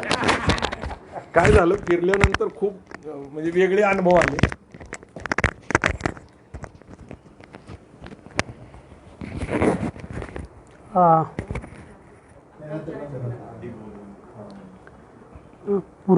पुरुषवश अभ्यास गटाने म्हणजे मला पुन्हा प्रवीण दादांसोबत इथे बोलण्याची संधी उपलब्ध करून दिली, त्याबद्दल आभार. कारण की मी ज्यावेळेस औरंगाबाद शहरात शिकत होतो त्यावेळेस मराठा सेवा संघ, संभाजी ब्रिगेड यांचे अनेक कार्यक्रम व्हायचे. तेव्हा विद्यार्थी 11वी-12वीला असताना मी प्रवीण दादांना ऐकलं आहे. आणि एक महाराष्ट्रामध्ये थोडा एक प्रागतिक विचार करणारे जे चळवळी समाजगट आहेत त्यांच्यामध्ये प्रवीण दादांची एक महत्त्वाची भूमिका राहिलेली आहे. त्यामुळे प्रागतिक हस्तक्षेप महाराष्ट्राच्या राजकारणात करण्यात, त्यामुळे मला खूप छान वाटतं त्यांच्यासोबत बोलताना. आता परवाच्या लोकसत्तामध्ये तुम्ही नीरज हत्तेकरांच्या निमित्ताने एक बातमी आली, त्याच्यामध्ये असाही सल्ला दिलेला आहे की बाबा प्राध्यापकांनी किंवा शिक्षकांनी बोलताना कोणाच्याही भावना दुखावणार नाहीत असं बोललं पाहिजे. त्याच्यामुळे मला थोडं आता हा तो वेगळा मुद्दा, पण किमान भावना दुखावल्या नाही पाहिजेत. मला थोडा प्रश्न पडतो, विशेषतः सामाजिक शास्त्रांचा अभ्यास करताना कसं बोलायचं मग, की बोलायचंच नाही असा प्रश्न. कारण की एकूणच भारतीय समाज रचनेचा जर अभ्यास करायचा आणि त्याविषयी जर मतं आपल्याला जर मांडायची असेल तर समाजाच्या भावना दुखतील की नाही दुखणार, पण किमान काही लोकांच्या भावना मात्र दुखू शकतात. आणि त्याच लोकांच्या भावना या सामाजिक भावना आहेत म्हणून खटला अलीकडे दाखल होत आहेत, लोकांनी सामाजिक भावना दुखवल्या म्हणून. अशी सध्याची स्थिती आपल्याकडे दिसते. आणि तसंच महाराष्ट्रामध्ये अलीकडे एक पायंडाही पडला आहे की खरं बोलण्यापेक्षा बरं बोला, आणि मग सगळेच बरं बरं बोलत आहेत. त्याच्यातनं मग जी एक समाजचिकित्सा जी केली पाहिजे किंवा कुठेतरी आपण आपलं स्पष्टपणे मत मांडलं पाहिजे ते मात्र मांडलं जात नाही. म्हणजे अलीकडे विशेषतः मराठा आरक्षणाच्या निमित्ताने जी मराठा विरुद्ध ओबीसी अशी चर्चा होते, तर त्याच्यावर अनेक लोक जे मत मांडतात ना, मराठ्यांना दिलं पाहिजे, ओबीसीना पण दिलं पाहिजे. म्हणजे दृष्टी चांगली आहे किंवा कोणामध्ये भांडण लागलं नाही पाहिजे, पण त्याच्यातनं जे सोल्युशन म्हणजे जो मार्ग जो सांगतायत त्याच्यातनं कॉन्फ्लिक्ट होईल अशी सध्याची स्थिती आहे. पण त्याविषयी स्पष्टपणे बोललं जात नाही असं दिसतं. आणि म्हणून मग आपण बरं बोलण्यापेक्षा थोडं खरं बोललं पाहिजे असं मला वाटतं. आणि ते बोलल्याशिवाय आपल्याला नेमकी काय सद्यस्थिती आपल्या आजूबाजूला आहे ते कळणार नाही. कदाचित आयोजकांनी पण आज हा सामाजिक आरक्षण आणि त्याची म्हणजे सामाजिक आरक्षण आणि त्याचं राजकारण हा विषय घेतला, त्याच्यामागे कारण कदाचित मराठा मोर्चा निमित्तानं जी चर्चा घुसळून येते ते कारण असावं. पण मराठा मोर्चा आणि ओबीसींचे मोर्चे याला जेवढी प्रसिद्धी मिळते तेवढी अनेक छोट्या छोट्या जातींचे मोर्चे आणि आंदोलनं आरक्षणासाठी आहे त्यांना मिळत नाही. म्हणजे मग तुमची जर संख्या जास्त असेल तर तुम्ही कमी अधिक प्रमाणात समाज मनाला वेठीस धरू शकतात अशी आपल्याला शक्यता दिसते. आणि महाराष्ट्राचा मागच्या 10-1 वर्षांचा जर अभ्यास केला तर महाराष्ट्रातल्या संख्येने असलेल्या ज्या जाती आहेत, मग त्या एस सीमध्ये असू द्या, ओबीसीमध्ये असू द्या, की आता जे SC ST ओबीसीमध्ये नाहीत अशा, ज्याला आपण जनरल म्हणतो, अशा समूहांमधली लोक असू द्या, ज्यांची संख्या जास्त आहे, ते संख्येच्या बळावर समाज मनाला वेठीस धरतात आणि राजकारणी लोकांना किंवा समाजातले तुमच्या आमच्यासारखे बुद्धिजीवी विचार करणारे लोक त्यांना विचार करायला सुद्धा भाग पाडू शकतात, कारण की ते चक्काजाम करतात. मग त्या लोकांना त्यांची संख्या जास्त आहे म्हणून प्रसिद्धी मिळते, त्यांचं म्हणणं ऐकलं जातं. म्हणजे छोटे छोटे जात समूह आहेत, अनेक जातींनी तर आंदोलनं केलीत, त्यांना काहीच झालं नाही. म्हणजे आता जसं मराठा आरक्षणाच्या निमित्ताने चर्चा चालू आहेत, ओबीसी आरक्षणाच्या निमित्तानं मागच्या जवळपास महिनाभर जळगाव जिल्ह्यामध्ये कोळी जातीची आंदोलनं चालू आहेत. आणि कारण की माझा एक मित्रच त्या आंदोलनामध्ये, त्याच्यामुळे मला कळालं ना, आज मी फोन करून त्याला सगळं डिटेल घेत होतो, काय बाबा तुमचं काय नेमकं झालं. तर त्याला अपवाद वगळता बातमी आणि प्रसिद्धी मिळाल्या नाहीत. आता ते वेगळंच कारण आहे. मध्ये कोळी आहेत, जात त्यांची कोळी आहे, त्यांना ST मध्ये जायचं. मग आता ऑलरेडी कोळी आहेत तर मग ST मध्ये कसं जायचं, त्याचा एक वेगळा झगडा आहे. म्हणजे कोळी जे आपले आहेत, फक्त जे कोळी आहेत ते SBC या प्रवर्गामध्ये येतात, स्पेशल बॅकवर्ड क्लास. आणि त्यांचं म्हणणं आहे, मुळात आम्ही आहोत ST मध्ये, म्हणजे आम्ही आदिवासीच आहोत, पण आम्हाला आदिवासीचं सर्टिफिकेट मिळत नाही. आम्हाला जर समजा त्यांच्या नावा कोळीच्या पुढे महादेव कोळी असलं तर त्यांना शेड्यूल ट्राईबचं सर्टिफिकेट मिळतं. ते म्हटलं आमच्याकडे आता असं आहे. आणि ज्यावेळेस जनगणना होते त्यावेळेस आमची नोंदणी अनुसूचित जमाती शेड्यूल ट्राईब अशी केली जाते, मात्र सर्टिफिकेट दिलं जात नाही. असं या कोळी जातीचं आहे. आता किती लोकांना, म्हणजे मराठा, ओबीसी, धनगर या जातींच्या निमित्ताने ज्या आरक्षणाच्या चर्चा चालू आहेत त्या आणि करतायत, त्या लोकांना किती, त्यापैकी किती लोकांना कोळ्यांचं आंदोलन चालू आहे याविषयी माहिती आहे.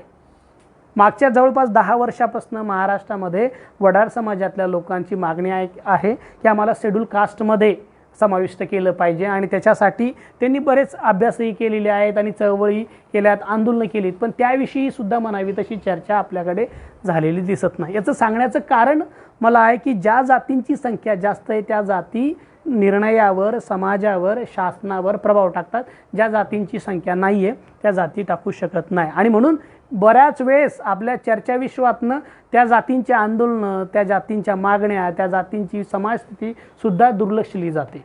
आणि म्हणून मला वाटतं की तो मुद्दा आपण इथे चर्चेला घेतला पाहिजे, कारण की त्या समूहांमध्ये सुद्धा अनेक बिकट प्रश्न आहेत. आता मूळ मुद्दा जो आहे, दादांनी तर मराठा आरक्षणापासून तर एकूणच जगामध्ये आपल्याला काय करायला पाहिजे इथपर्यंत ते संघटक आहेत, नेते आहेत, मार्गदर्शक आहेत. त्याच्यामुळे काय आहे आणि काय असलं पाहिजे याविषयी त्यांनी भाष्य केलं. मी सामाजिक शास्त्रांचा अभ्यास केला, त्याच्यामुळे सामाजिक ज्या समस्या आहेत त्याविषयी मी जास्त बोलेल. आणि म्हणून माझं थोडं क्षेत्र चर्चेचं थोडं मी मर्यादित करून घेऊ.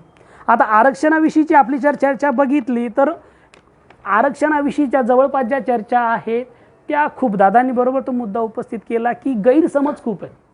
आणि त्या गैरसमजांमुळे चर्चेचा पेंडुलम या टोकाला तर त्या टोकाला जातो. आणि त्याच्यामध्ये म्हणून बॅलन्सिंग आरक्षणाच्या समाजामध्ये एकतर लोक आरक्षणाचे समर्थक असतात किंवा विरोधक असतात. आणि समर्थक त्याच्यातही म्हणजे जनमानसातल्या ज्या भूमिका ज्या आहेत काही तर त्या तर अभ्यासाच्या आधार नसतात, त्या भावनिक असतात. आणि जे आरक्षणाचे विरोधक आहेत त्याच्यातल्या अनेक लोकांचं तर स्पष्टमध्ये आरक्षण हे भीक आहे. आणि काही लोकांचं म्हणणं तर दुसरं, आरक्षणाच्या समर्थनार्थ आरक्षण आमचा हक्क आहे. या दोन्ही गोष्टी या बऱ्याच पैकी या भावनेवर आधारित आहेत. आणि त्याच्यातली जी समाज स्थिती आहे म्हणजे हक्क म्हणून घेणे आणि भीक म्हणून घेणे याच्यामध्ये खूप भावना जास्त आहे. समाजाचा जो काही स्थितीचा आधार अभ्यास नाही आहे आणि या घडवल्या जातात समाजामध्ये. आणि म्हणून चर्चा अशी पेंडुलममध्ये या टोकाला जाते किंवा त्या टोकाला जाते. आणि समर्थन करणारे आणि विरोध करणारे सुद्धा आरक्षण या मुद्द्याच्या सर्वांगीण बाबींच्या सर्वांगाच्या चर्चा करत नाहीत. समर्थन करणारे लोक समर्थन करताना भावनिकदृष्ट्या समर्थन करतात, पण त्याचं लॉजिस्टिक्स आणि त्याचं जस्टिफिकेशन जे आलं पाहिजे ते अनेक लोकांना करता येत नाही. आणि तसंच जे आरक्षणाचे विरोधक आहेत त्यासुद्धा लोकांना करता येत नाही. म्हणून आरक्षण आज आहे. दादांनी जरी म्हटलं की एकूणच खाजगीकरण आणि उदारीकरण या गोष्टींमुळे सरकारी उपक्रम आणि सरकारी नोकऱ्या खूप कमी झाल्या आणि आरक्षणाला तसं काही मोठा हे पेस नाही आहे, पण तरी समाज मनावर गारूड घालणारा मुद्दा आजही आरक्षण आहे. जरी आरक्षणातून कोणाला काही मिळणारं नसलं तरी मात्र आरक्षण पाहिजे आणि म्हणून आपण आरक्षण या मुद्द्याची खूप सखोल आणि चर्चा करणं गरजेचं आहे. त्याच्यातनं मिळेल न मिळेल, विशेषतः अलीकडच्या काळामध्ये मराठा आरक्षणाच्या निमित्ताने मराठ्यांचं आरक्षण जे चाललं आहे त्याला विरोध करतात. अरे आरक्षणातनं कुठे काय मिळतं आहे आणि तुम्ही आरक्षण मागताय. तर मी म्हणतोय असं उत्तर देऊन चालणार नाही. काही मिळत असेल नसेल तरी त्यांना जर आरक्षण पाहिजे असेल तर त्याची चर्चा आपण केली पाहिजे. तुम्ही म्हणता खाजगीकरण झालं कुठे आरक्षण, हे काही त्याचं उत्तर असू शकत नाही. ते त्या मुद्द्याला तुम्ही डायव्हर्ट करत आहात. म्हणून त्या मुद्द्याची व्यवस्थित आपण चर्चा करणं गरजेचं मला वाटतं. आता पुन्हा आरक्षणाचा खूप पुन्हा वेळेचं मर्यादा असल्यामुळे खूप लांब इतिहास आहे, दीर्घ इतिहास आहे. दादांनी थोडी त्याची सामाजिक इतिहासाची चर्चा केलेली आहे. सामाजिक जसा इतिहास आहे त्याला आणि त्याला विशेषतः जाती व्यवस्थेच्या शोषणाचा, दुय्यमत्वाचा आणि एकूणच आर्थिक शोषणाचा आणि सामाजिक शोषणाचा आणि धार्मिक शोषणाचा त्याला इतिहास तर आहेच. पण मुळात आरक्षण हे कमी अधिक प्रमाणात जे आकाराला जे आलं जेव्हा आपल्याकडे इंग्रजांची राजवट निर्माण झाली तेव्हा. त्याच्या आधी इंग्रजांच्या आधी इथे जेवढ्या सगळ्या राजवटी होत्या त्या मराठ्यांच्या असू द्या किंवा मोगलांच्या असू द्या किंवा राजपुतांच्या, शिखांच्या, कोणाच्याही राजवटी असू द्या, त्या राजवटींमध्ये सामाजिक न्याय म्हणूनची पॉलिसी तशी नव्हती. एक एक एक जाती जमातींमध्ये एक सहकार्य दिसतं का, काही प्रमाणात दिसतं जातीभेदासह, पण सामाजिक न्याय नावाची पॉलिसी ही आधुनिक आहे आणि ती युरोपियन जे प्रबोधन क्रांती झाली आणि इथे जी इंग्रजी राजवट आली त्याच्यासोबत ती आपल्याकडे आलेली आहे. आणि मग त्याचा परिणाम म्हणूनच प्रतिनिधित्वाचे जे मुद्दे आलेत, मग मुसलमानांना प्रतिनिधित्व, शिखांना प्रतिनिधित्व, नंतर मग आपल्याकडे महाराष्ट्राचा मग मराठा आणि तत्सम वर्गाला प्रतिनिधित्व ते सुद्धा मिळालं. शाहू महाराजांनी जरी आरक्षणाचं धोरण ते राबवलं असलं तरी शाहू महाराजांची जी एकूणच वैचारिक चौकट जी घडलेली आहे ती युरोपियन रेनेसांच्या प्रभुत्वाने घडलेली आहे. कारण की स्वतः शाहू महाराजांचा जो वैचारिक प्रभाव जो आहे युरोपियन रेनेसांचा प्रभाव आहे आणि त्याच्यातनं घडलेला. त्याच्यामुळे आपल्याकडे त्या सामाजिक तो जो शाहू महाराजांचा आरक्षणाचं धोरण आहे त्याला सुद्धा ती व्यापक चौकट आहे. म्हणून सामाजिक इतिहासाच्या सोबत इंग्रजी राजवटीचा इतिहास सुद्धा आरक्षण समजून घेताना खूप महत्त्वाचं आहे. त्या काळामध्ये सगळे झालेले चर्चा, डिबेट, पॅक्ट, पुणे करार आणि मग संविधान सभा या सगळ्या गोष्टी त्याच्यामध्ये येतात. आणि मग जो मुद्दा विशेषतः भारत स्वतंत्र झाल्यानंतर जो आरक्षणाचा सगळ्यात महत्त्वाचा प्रामुख्याने जो पहिल्यांदा मुद्दा जो येतो तो प्रतिनिधित्वाच्या निमित्ताने. प्रतिनिधित्व म्हणजे अलीकडे ती खूप चर्चा येते की बाबा आरक्षण हे काही दारिद्र्य निर्मूलनाचा प्रकल्प नाही आहे, तो प्रतिनिधित्वाचा मुद्दा आहे असं वारंवार म्हटलं जातं, जे की बरोबर आहे. पण त्याच्यासोबत प्रतिनिधित्वामुळे आर्थिक उन्नती पण होते हा मुद्दा मात्र दुर्लक्षला जातो आणि त्याच्यातनं आर्थिक सुधारणा होते. जरी आरक्षण हा दारिद्र्य निर्मूलनाचा प्रकल्प नसला तरी आरक्षणामुळे मात्र लोकांची आर्थिक स्थिती सुधारते. ही समाजशास्त्रीय वस्तुस्थिती आहे, ती आपल्याला मान्य करावी लागेल. आता ह्या सगळ्या गोष्टी बघितल्यात तर मग मुद्दा येतो जो म्हणजे मग आरक्षणाचा. आणि या संदर्भात योगेंद्र यादव हे मला वाटतं जे अलीकडच्या काळामध्ये आरक्षणाच्या बाजूने म्हणजे भारतीय एकूणच पॅन इंडिया लेवलला खूप चांगल्या पद्धतीने जी मांडणी करतात आणि स्टॅटिस्टिकच्या आधारे. योगेंद्र यादव हे स्वतः सामाजिक न्यायवादी आहे, पण सामाजिक न्यायवादी असले तरी पारंपरिक अर्थानं ते आरक्षणाचं समर्थन करत नाही. कारण की त्यांचं पारंपरिक जे आरक्षणाची भूमिका आहे ते चिकित्सा करतात. आणि त्यांनी IIT बॉम्बेमध्ये काही वर्षांपूर्वी व्हाय रिझर्वेशन नावाचं एक भाषण केलेलं, छोटं आहे आणि पुन्हा ते PhD करणाऱ्या विद्यार्थ्यांच्या समोर दिलेलं असल्यामुळे, कारण की सभेमध्ये ॲड्रेस करताना एक वेगळ्या पद्धतीने मांडणी करावी लागते आणि संशोधक विद्यार्थ्यांच्या समोर मांडणी करताना एक वेगळी मांडणी करावी लागते. तर तशी ती जवळपास 18-20 मिनिटांची मांडणी योगेंद्र यादव यांनी केलेली आहे. आणि सुरुवातीला ते चर्चा हेच करतात की संदर्भात गैरसमज कसे आहेत. तर पहिल्यांदा त्यांनी आरक्षणाचा विरोध करणाऱ्या विद्यार्थ्यांनाही सांगितलं तुम्हाला आरक्षण नको आहे ना, तर त्याच्यासाठी पहिल्यांदा तुम्ही आरक्षण म्हणजे नेमकं काय हे समजून घ्या. त्याच्याशिवाय तुम्हाला तुम्ही म्हटलात आरक्षण आम्हाला नको आहे तर त्यांनी काही होणार नाही. तर आरक्षण नेमकं काय आहे. आणि मग त्यांनी जवळपास आरक्षण धोरण भारतामध्ये लागू झाल्यापासून तर 90 पर्यंतचं जे स्टॅटिस्टिक्स आहे ते दिलं. आणि त्याच्यामध्ये त्यांनी दाखवून दिलं, जरी आरक्षण धोरण जरी लागू झालं तरी त्याची अंमलबजावणी मात्र दीर्घकाळ झाली नव्हती. अनेक ठिकाणी शंकरराव खरातांनी तर एका त्यांच्या पुस्तकामध्ये अशी अनेक उदाहरणं दिलेली आहेत की ब्राह्मण मुलगा हा SC प्रवर्गातनं कलेक्टर झालाय. तो कसा? कारण की तो ब्राह्मण जमीनदार आहे, त्याच्याकडे काम करणारा एक सालगडी तो SC आहे. तर ते अफरातफर करून, आणि मागच्याच वर्षी माझ्या एक मित्राने पुणे महानगरपालिकेमध्ये एक व्यक्ती जो जातीनं मराठा आहे पण त्याच्याकडे ST सर्टिफिकेट आहे. तर ह्या असे तुम्ही आजूबाजूला असे कागदपत्र जर बघितले अनेक लोकांनी, कारण की पुन्हा कागदपत्र काढणारी ही आपलीच लोक आहेत. त्याच्यामध्ये कोणी असं कोणी येत नाही की ते आपली लोक आहेत. त्याच्यामुळे ते कागदपत्र आतापर्यंत काढले जात होते. मागच्या 20-1 वर्षांमध्ये याच्याविषयी खूप ट्रान्सपरन्सी आलेली आहे.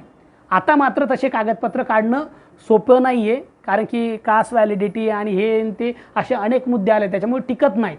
पण 20 वर्षांच्या पूर्वी अनेक लोकांनी अशा नोकऱ्या केल्यात, रिटायर्ड झालेत, पेन्शन घेत आहेत. आता आपल्या सरकारी एकूणच योजनेमध्ये असं काही धोरण तर नाही आहे. आता या माणसाने जवळपास 50-55 वर्ष नोकरी केली, तो पेन्शन घेत, सगळा पैसा करा त्याच्याकडनं वसूल, नाही करतायत. तर अशी स्थिती म्हणजे आरक्षण या धोरणाचा, जी लोक आरक्षित नाहीत पण त्यांनी चुकीच्या पद्धतीने आपली काय सगळी यंत्रणा वापरून सर्टिफिकेट बनवलेत, फायदे घेतलेत आणि ते म्हणजे काय सगळं त्यांचा कार्यभार उरकला, अशी सद्यस्थिती होती. म्हणून योगेंद्र यादवांनी तिथे म्हटलं, जरी आरक्षण सुरू झालं तरी व्यवहारामध्ये आरक्षणाची अंमलबजावणी झाली नव्हती. मी SP कॉलेजमध्ये शिकवत होतो, तर तिथे माझे जे HOD होते ते SC समाजातले होते. तर त्यांनी मला सांगितलं 1990 म्हणजे मंडलच्या निमित्तानं जे आरक्षणाचं खूप मोठं वादळ निर्माण झालं होतं. सुरेंद्र जोंधळे सर कदाचित त्याविषयी अजून नंतर प्रश्न उत्तरांमध्ये सांगू शकतील. कारण की 90च्या दशकामध्ये शासनाला या संस्थेंवर प्रेशर आणावं लागलं होतं की तुम्ही तुमच्या आरक्षित जागा भरा, अन्यथा आम्ही तुम्हाला जे अनुने मला सांगितलं, अरे माझी म्हणजे निवड झाली पण मला घरी बोलवायला आले होते, बाबा चल तू ये आमच्याकडे जॉईन हो. ही 90ची म्हणजे SCला आरक्षण 50पासून मिळालं पण त्याची अंमलबजावणी व्हायला 90पर्यंत यावे लागले. हे जसं SCचं आहे तर त्याचप्रमाणे STचं पण आहे. म्हणजे जवळपास त्या सगळ्या ज्या गोष्टी होतात त्या सुद्धा गोष्टी होतात. त्याच्यामुळे SC ST OBCचं मी बोलत नाही, कारण की त्यांना आरक्षणच नंतर मिळालं, तर या वर्गांना मिळत नव्हतं. आणि म्हणून पुण्यामध्ये 100-125 वर्षाचा इतिहास असलेल्या संस्था आहे. त्याच्यामध्ये अजूनही काही संस्थांमध्ये STचा प्राध्यापक तुम्हाला दिसत नाही, अजूनही तुम्हाला VJNTचा प्राध्यापक दिसत नाही. का? तर याचा जर विचार, जर आरक्षण आपल्याकडे 1950 पासून लागू झालं, जे सर्वसामान्य समाजामध्ये हे मत आहे, ते त्यांना वाटतं की बाबा भारतीय राज्यघटना सुरू झाली आणि आरक्षण सुरू झालं. मात्र मग एक संस्था जिला 100-125 वर्ष झाले, त्याच्यामध्ये अजूनही आपल्या SCच्या 90च्या नंतर मोठ्या प्रमाणात दिसायला लागलेत. कारण की पुन्हा महाराष्ट्रामध्ये बाबासाहेब आंबेडकरांच्या चळवळीमध्ये SCचं एक राजकीय संघटन झालं आणि त्या दबावामुळे ते झालं. पण STचे अजूनही काही संस्थांमध्ये एक प्राध्यापक सुद्धा दिसत नाही. आणि त्याच्यामध्ये पुन्हा VJNTचे सुद्धा, त्याच्यामध्ये विजयमध्ये पुन्हा धनगर वंजारी या 2 जातींविषयी मी बोलत नाही, त्याविषयी नंतर बोलेल. इतर जे VJNT या कम्युनिटीमध्ये ज्या जाती, त्यांचे अजूनही एक प्राध्यापक सुद्धा कॉलेजेस विद्यापीठांमध्ये आपल्याला दिसत नाही. मग प्रतिनिधित्व, आरक्षण मिळालं पण त्यांना त्याची अंमलबजावणी झाली का, त्या लोकांचं प्रतिनिधित्व मिळालं का, असे प्रश्न आपल्यासमोर निर्माण होतात. म्हणून तो योगेंद्र यादवांनी जो मुद्दा मांडला आहे, बऱ्याच वेळेस आरक्षणाचं समर्थन करणारे आणि विरोध करणारे, माझं एक शिक्षक म्हणून मी वर्गांमध्ये पण हे म्हणतो, आरक्षणाचा विरोध करायचा आहे ना तर तुम्ही लॉजिकली बोललं पाहिजे. आणि आरक्षणाचं समर्थन करणाऱ्या मुलांना मी म्हणतो तुम्ही लॉजिकली बोला. आणि मग लॉजिकल बोलायला म्हटलं की मग लॉजिक नसतं, अभ्यास नाहीये, माहिती नाहीये, मग भावनेच्या आधारावर, मग ते भावनेच्या आधाराला काही अर्थ नसतो ना. अभ्यासाच्या क्षेत्रामध्ये भावनेच्या आधारावर काय, तुम्ही एकाचं तुमचं मत सांगाल पण तुमचं एक मत हे सामाजिक वास्तव नाहीये. तर अशी स्थिती आपल्याकडे सगळीकडे झाली. तर योगेंद्र यादवांनी स्टॅटिस्टिकच्या आधारे, ते पुन्हा राज्यशास्त्राचे अभ्यासक, एकूण ते राजकीय विश्लेषण आणि संख्येशी खेळणं हा त्यांचा व्यवहार असल्यामुळे योगेंद्र यादवांनी ते खूप चांगल्या पद्धतीने 50 ते 90 पर्यंत काय झालं अनेक शिक्षण संस्थांमध्ये त्याच्यातनं दाखवून दिलं. आणि ते म्हणतात की अशी स्थिती आहे, आरक्षण दिलं गेलं पण त्याची अंमलबजावणी झाली नाही. आणि म्हणून मग आरक्षण पाहिजे. आणि मग आरक्षण पाहिजे असताना नंतर त्यांनी काही मुद्देही सांगितले, ती नंतर मी शेवटच्या भागामध्ये सांगणार. जे आरक्षणाचं पुनर्रचना सुद्धा करणं गरजेचं आहे. योगेंद्र यादव म्हटले मी आरक्षणाचा समर्थक आहे, पण आरक्षणाचा समर्थक म्हणत असताना पारंपरिक पद्धतीने जे आरक्षणाची अंमलबजावणी झालेली किंवा जे पॉलिसी राहिलेली आहे त्या पॉलिसीचं काहीसं मूल्यांकन करणं आज गरजेचं आहे, असं मला आरक्षणाचा समर्थक आणि अभ्यासक म्हणून वाटतं, जी खूप महत्त्वाची. अलीकडच्या काळामध्ये ज्या अनेक मागण्या येत आहेत वर्गीकरणाच्या संदर्भातल्या त्या अनुषंगाने खूप महत्त्वाच्या आहेत, मला असं वाटतं. आता थोडासा मुद्दा दादांनी मराठा आरक्षणाच्या संदर्भात खूप महत्त्वाची मांडणी, व्यापक मांडणी केली आणि त्याच्यामध्ये काही मूलभूत पेच पण निर्माण होत आहेत. म्हणजे एकीकडे मराठा समाज मराठा ही प्रादेशिक अस्मिता आहे, तशी मराठा ही जात अस्मिता पण आहे आणि त्याच्यामुळे जो तणाव निर्माण होतो आहे. उद्या जर गावाखेड्यांमधल्या म्हणजे काय सुतार न्हावींनी म्हटलं आम्ही मराठा आहेत, तर नंतर जे जात म्हणून मराठा म्हणून घेतात ते त्यांच्याकडे काय लग्न सोयीर करणार आहेत का? नाही करणार. तर आपल्याला हे व्यापक अर्थानं मराठा ही जी अस्मिता आहे ही प्रादेशिक अस्मिता आहेच, बरोबर आहे, पण over the period of time इतिहासाच्या एकूणच टप्प्यामध्ये तिचं एका जातीशी समीकरण पण झालेलं आहे आणि त्याच्यामुळे तो थोडासा गुंता निर्माण झालेला आहे आणि तो आपल्याला समजून घ्यावा लागणार आहे. आणि विशेषतः मराठा आरक्षणाच्या संदर्भात तर ते खूप महत्त्वाचं आहे, कारण की तो जो मराठा आरक्षणाच्या संदर्भातला जो मुद्दा आहे तो खूप व्यापक आहे. म्हणजे माझे काही अनुभव आहेत, म्हणजे मी विद्यार्थी होतो औरंगाबादमध्ये, तर दादांनी जसे महत्त्वाचं मला जे माहिती नव्हतं म्हणजे मराठा महासंघ ते सेवा संघ हा जे स्थित्यंतर ते म्हणजे आज या पेचाला किंवा या मुद्द्याला समजून घेणाऱ्या लोकांनी तो अत्यंत महत्त्वाचा मुद्दा तो समजून घेतला पाहिजे, कारण की त्याविषयी जास्त म्हणजे विस्तृत आणि सखोल लिखाण नाही झालेले. नेमकं ते स्थित्यंतर कसं झालेलं आहे अनेक लोकांना माहिती आहे, मराठा महासंघ आहे, मराठा सेवा संघ, पण नेमकं ते राजकीय स्थित्यंतर कसं होतं. तर मी ज्यावेळेस औरंगाबादला शिकायला होतो तर मला पहिल्यांदा औरंगाबादमध्ये अण्णासाहेब जावळे पाटील आणि शालिनीबाई पाटील यांच्या नेतृत्वाखाली खूप मोठ्या ज्या सभा झाल्यात त्या सभांना आम्ही पण गेलेलो आहोत खूप, कारण की काय नेमकं होतंय आमचे मित्रमंडळी आम्ही सगळे जायचो. आर्थिक आरक्षणावरनं खूप रान त्यावेळेस पेटलं होतं. ही आय थिंक 2007-8-9ची घटना, हां ते 8-9ची घटना आहे. खूप मोठं रान, लाखोनं लोक यायची आणि म्हणजे त्यावेळेस जसं आज जरांगे पाटलांना खूप मोठ्या पद्धतीने प्रसिद्धी मिळते, मराठ्यांचा नेता म्हणून दाखवलं जातं आहे, तसंच त्यांना क्रांतीसूर्य म्हटलं गेलं काही लोकांनी अण्णासाहेब जावळे पाटलांना, आणि एवढ्या मोठ्या प्रमाणात लोक येत होते. तेव्हा मुद्दा होता आर्थिक आरक्षणाचा. नंतर आर्थिक आरक्षणापासून तर मुद्दा तो मोठ्या प्रमाणात त्याचा विस्तार झाला, पण पुढे काही झालं नाही त्याचं. पुढे नंतर आपल्याला पुन्हा मराठा मूक मोर्चा, त्याच्यानंतर ठोक मोर्चा, दादांनी जे सांगितलं तिथे मुद्दा आपल्याला दिसतो मराठा आरक्षणाचा. आर्थिक काही मी जवळपास वेगवेगळ्या शहरांमध्ये मराठा मूक मोर्चा आणि मराठा ठोक मोर्चे जे निघाले त्याच्यातल्या ज्या काही लाईव्ह गोष्टी त्या बघितल्या, तर त्याच्यात पुन्हा सरसकट सगळीकडे सगळ्या मोर्चांमध्ये समान मागण्या नव्हत्या.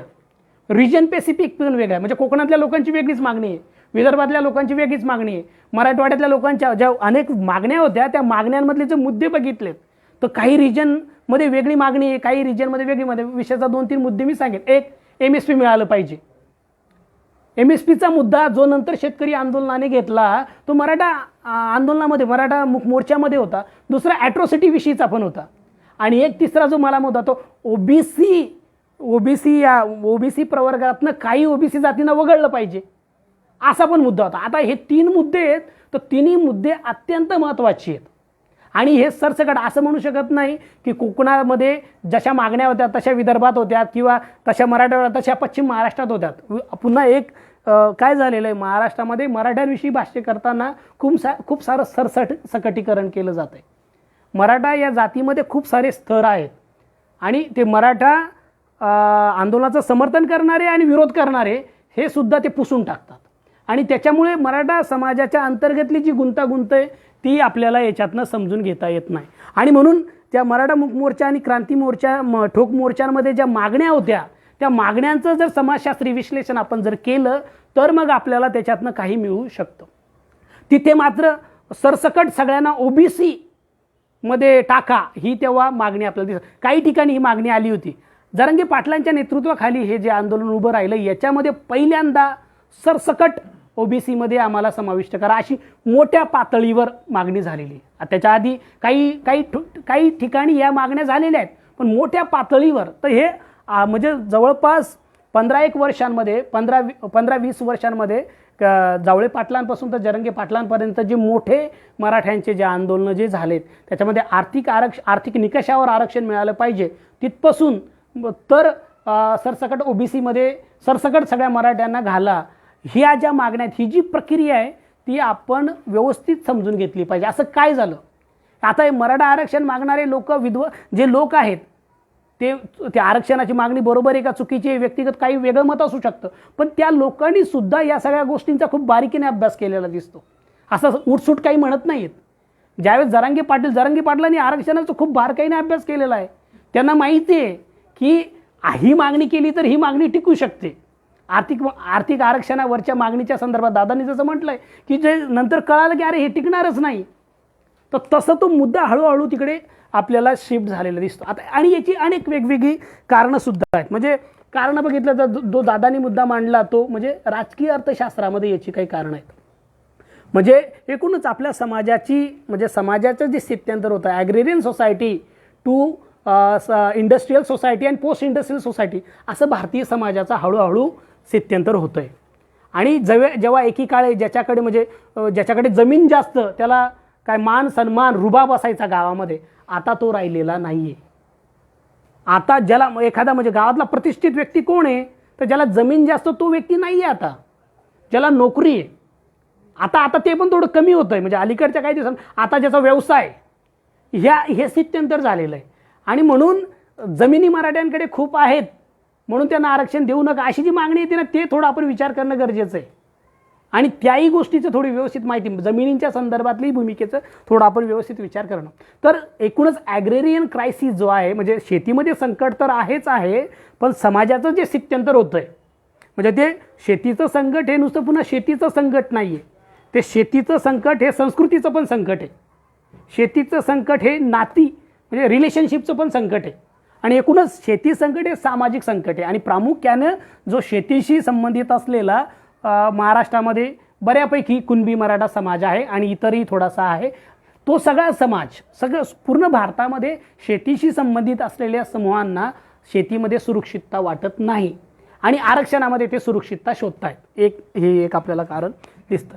दुसरं एक जे कारण आहे त्याची सुद्धा आपण चर्चा करायला पाहिजे, ते की दीर्घकाळ महाराष्ट्रामध्ये राजकीय वर्चस्व मराठा प्रभुत्व राहिलेलं आहे. आरक्षणाची अंमलबजावणी झाल्यामुळे मराठा प्रभुत्वाला काहीसा धक्का मिळालेला आहे. म्हणजे ठिकठिकाणी तुमची इच्छा असो नसो ST SC OBC महिला हे कॉम्पिटिटर बनत आहेत. म्हणजे आता एक उदाहरण सांगावं की नाही असं मला पेच पडला आहे, पण ते कारण की खाजगीमध्ये सांगितलं होतं हरी नरके सरांची मुलाखत मी सर्वंकष आमचं मासिक आहे त्याचं मी मुलाखत घ्यायला गेलो होतो. त्यांनी मग ते म्हटले की हे मी सार्वजनिक सांगत नाही, आता तू रेकॉर्डिंग बंद कर आणि मग सांगतो. तेव्हा त्यांनी सांगितलं की शरद पवारांना विचारलं होतं की तुम्ही सामाजिक न्यायाच्या बाजूने भूमिका घेतात पण नंतरचे तुमचे जे वारसदार आहेत ते घेत नाहीत. तर शरद पवारांनी म्हटलं उत्तर दिलेलं ते मला खूप महत्त्वाचं वाटतं. ते म्हटले की शरद पवारांनी उत्तर दिलं की त्यावेळेस सामाजिक न्यायाची अंमलबजावणी आम्हाला करायची होती, पण नंतर ती अंमलबजावणी झाल्यानंतर त्याच्या जर नेतृत्व जे उदयाला आलं आमच्या नंतरच्या पिढीला ते कॉम्पिटिटर वाटतात. हे खूप महत्त्वाचं आहे. कारण की सुरुवातीच्या काळामध्ये सगळीकडे जर मराठा समाजाचं राजकीय नेतृत्व असेल आणि सामाजिक न्याय OBC मंडल कमिशन याची अंमलबजावणी झाल्यानंतर जर मग धनगर, माळी, तेली, न्हावी, सुतार किंवा महार, मांग, चांभार या जातींना राखीव सीट मिळाल्यानंतर यांचं राजकीय नेतृत्व निर्माण व्हायला लागलं आणि त्याला ते कॉम्पिटिटर म्हणून पाहायला लागलेत. ही महत्त्वाची भूमिका आहे. आणि त्याच्यामुळे सुद्धा काहीसं सत्ता गेली आपली ही काहीशी भूमिका मराठा समाजामध्ये आहे. आणि म्हणून मला कदाचित आपण तो थोडं साळुंखेंनी जो लेख लिहिलेला आहे बरं झालं सत्ता गेली, तो लेख मराठा समाजामध्ये त्याचा थोडा प्रचार प्रसारही केला पाहिजे. आणि नुसतं मराठा समाजामध्ये नाही तर एकूणच संपूर्ण महाराष्ट्रीयन समाजामध्ये तो गेला पाहिजे. तो म्हणजे 80च्या दशकामध्ये लिहिलेला लेख हे अत्यंत महत्त्वाचा लेख आहे तो. आणि ज्यांना महाराष्ट्रामध्ये सामाजिक प्रबोधन करायचं आहे त्या लोकांनी तो लेख आवर्जून वाचला पाहिजे आणि इतरांना वाचायलाही दिला पाहिजे. तर हे राजकीय वर्चस्वाला जो धक्का लागतोय त्याच्यामुळे सुद्धा काहीसा असंतोष आहे आणि त्याच्यामुळे सुद्धा वातावरण आहे. म्हणून जरंगे पाटलांनी जरी मागे विधान घेतलं असलं तरी ते विधान आहे ना, आहे ते भावनिक. एखादा व्यक्ती भावनिक पातळीवर व्यक्त होतो तर तो भावनिक पातळीवरचा विचारसुद्धा डोक्यातनंच येतो, तो डोक्यात असतोच. तो मागे जरी घेतला तो एक विचारही आलेला आहे. कारण पण तरी मी काय जरांगे पाटलांना जे पारंपरिक मराठा नेतृत्व आहे तसं जरांगे पाटलांचं मराठा नेतृत्व नाही आहे, ते वेगळं आहे. आणि मला म्हणून यावेळेच्या जरांगे पाटलांच्या नेतृत्वाखाली जे मराठा आरक्षणाचं आंदोलन झालं त्यांनी मराठा समाजामध्ये सामाजिक आणि वर्गीय स्तर आहे हे पहिल्यांदा दाखवून दिले. त्याच्या आधी चर्चा झालेल्या आहेत, पण कारण की पहिल्यांदा म्हणजे ज्यावेळेस सरसकट सगळ्यांना कुणबी म्हणा असं ज्यावेळेस म्हणायला लागलं तो मराठा असल्याचा अभिमान असलेल्या लोकांनी ते नाकारले. म्हणून रामदास कदम, नारायण राणे आणि असे अनेक रामदास कदम आणि नारायण राणे जे जाहीर बोलले नाहीत त्यांच्या भूमिका आहेत ना, आम्ही कशाला कुणबी व्हायचं, आम्ही मराठा आहेत. तर ही परवाच मी मुंबईला कामाला गेलो होतो, एका व्याख्यानाला गेलो, तेव्हा एका तिथल्या कोकणातल्या मराठा व्यक्तीने सांगितलं की म्हटलं आम्ही समर्थन देतोय पण आमचं पेच आहे की आपण कुणबी कसं व्हायचं.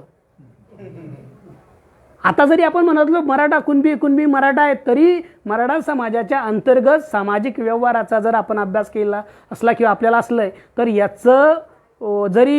याचा चांगल्या पद्धतीने व्यवहार होतो. आणि म्हणून मी देवगिरी कॉलेजला शिकत होतो, तिथे देविदास पवार नावाचे एक मराठा समाजातले समाजवादी चळवळीची पार्श्वभूमी असलेले अभ्यासक होते. तर त्यांनी DMK पॉलिसी, मराठ्यांचं राजकारण म्हटलं हे DMK पॉलिसी, त्यांचं ज्यावेळेस मी चरित्र वाचतो त्याच्यातनं मला वाटलं DMK पॉलिसी म्हणजे आपल्या तमिळनाडूच्या DMKची काही पॉलिसी आहे का. तर ते DMK म्हणजे देशमुख मराठा कुणबी ही पॉलिसी. आणि त्यांनी विश्लेषण म्हणजे लग्न मराठ्यांना करायचे असले तर त्यावेळेस ते देशमुख होतात, राजकारण करायचं असलं त्यावेळेस ते मराठा होतात, आरक्षणाची मागणी असली त्यावेळेस ते कुणबी होतात. ही जी मांडणी होती देविदास पवारांची ती अत्यंत महत्त्वाची. आणि जरी म्हणजे आंदोलन म्हणून सरसकट समाजामध्ये जरी म्हणत असलो की हे सगळे समान आहे, हिस्टॉरिकली मी इतिहासकार आहे, तर इतिहासकाराच्या दृष्टीने जर बघितलं तर सगळे मराठे खरंच कुणबीच आहेत, हे कुणबीच आहेत. पण त्याच्यानंतर जी हिस्टॉरिकल डेव्हलपमेंट जी झालेली आहे ती आपल्याला दुर्लक्ष करता येत नाही. त्याच्यातनं कुणबी समाजाच्या अंतर्गत सामाजिक वर्गीय स्तर निर्माण झालेला आहे. आणि त्याच्यातनं मग कुणबी असणं मराठा असणं, ज्या लोकांनी मराठा शिक्षण परिषदेचा आता KB देशमुखांचा उल्लेख दादांनी केला आहे, त्या KB देशमुखांचे नातेवाईक पुरुषोत्तम देशमुख त्यांनी प्रेमाचा इशारा नावाचा 1942 अखिल भारतीय मराठा शिक्षण परिषदेला एक सुचवणारं पुस्तक लिहिलेलं आहे, त्याच्यामध्ये इशारा दिलेला आहे. आणि त्या पुस्तकामध्ये 1942च्या पुस्तकामध्ये पुरुषोत्तम देशमुखांनी मराठ्यांच्या अंतर्गत 4 वर्ग कसे आहेत हे दाखवून दिलेलं आहे. मग जो सरदार जमीनदार वतनदार मराठे एक वेगळे आहेत, देशमुख पाटील वेगळे आहेत, जे नोकरदार याच्यातनं जे मराठे ते वेगळे आहेत, जे कुणबी आहेत म्हणजे शेती करणारे प्रत्यक्ष ते असे 4 सामाजिक आर्थिक वर्ग मराठा समाजाच्या अंतर्गत आहेत.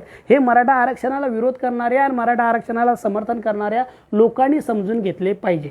सरसकट सगळे मराठे सारखे नाही आहेत, ही वस्तुस्थिती जी नाकारली आपल्याकडे जाते. दुसरा एक महत्त्वाचा याच्यातला मुद्दा आहे म्हणजे राजकीय अस्मितेचा संघर्ष आहे. म्हणजे मराठा जातीच्या अंतर्गत हा अस्मितेचा संघर्ष, आणि मी तो चांगल्या अर्थाने म्हणजे आयडेंटिटी पॉलिटिक्स विशेषतः अनेक आपल्याकडे राहिलेलं आहे. आयडेंटिटी पॉलिटिक्स हे चुकीचंच असतं असा एक समज आहे. आयडेंटिटी पॉलिटिक्स हे नेहमी चुकीचं असतं असं नाही आहे. आणि ते पुन्हा की भौतिक राजकारण मटेरियल पॉलिटिक्स आणि आयडेंटिटी पॉलिटिक्स, मटेरियल पॉलिटिक्स चांगलं असतं, आयडेंटिटी पॉलिटिक्स चांगलं नसतं अशी चर्चा करणारे लोक आयडेंटिटी पॉलिटिक्सचं बेस मटेरियल असतो हे विसरून जातात. भौतिक अशा परिस्थिती निर्माण होते की त्याच्यातनं अस्मितेचे प्रश्न निर्माण होतात. म्हणजे शेतीचा प्रश्न निर्माण झाला नसता तर मराठ्यांचा हा पेच निर्माण झाला असता का असा प्रश्न. म्हणून आयडेंटिटीचं राजकारण आणि मटेरियल राजकारण, भौतिक राजकारण आणि अस्मितेचं राजकारण यांना आपल्याला वेगळं करता येत नाही. आणि मराठ्यांचा जो आताचा अस्मितेचा जो पेच आहे तो हिस्टॉरिकली पण राहिलेला आहे. म्हणजे कोण आहेत आपण, शूद्र आहेत का क्षत्रिय आहेत,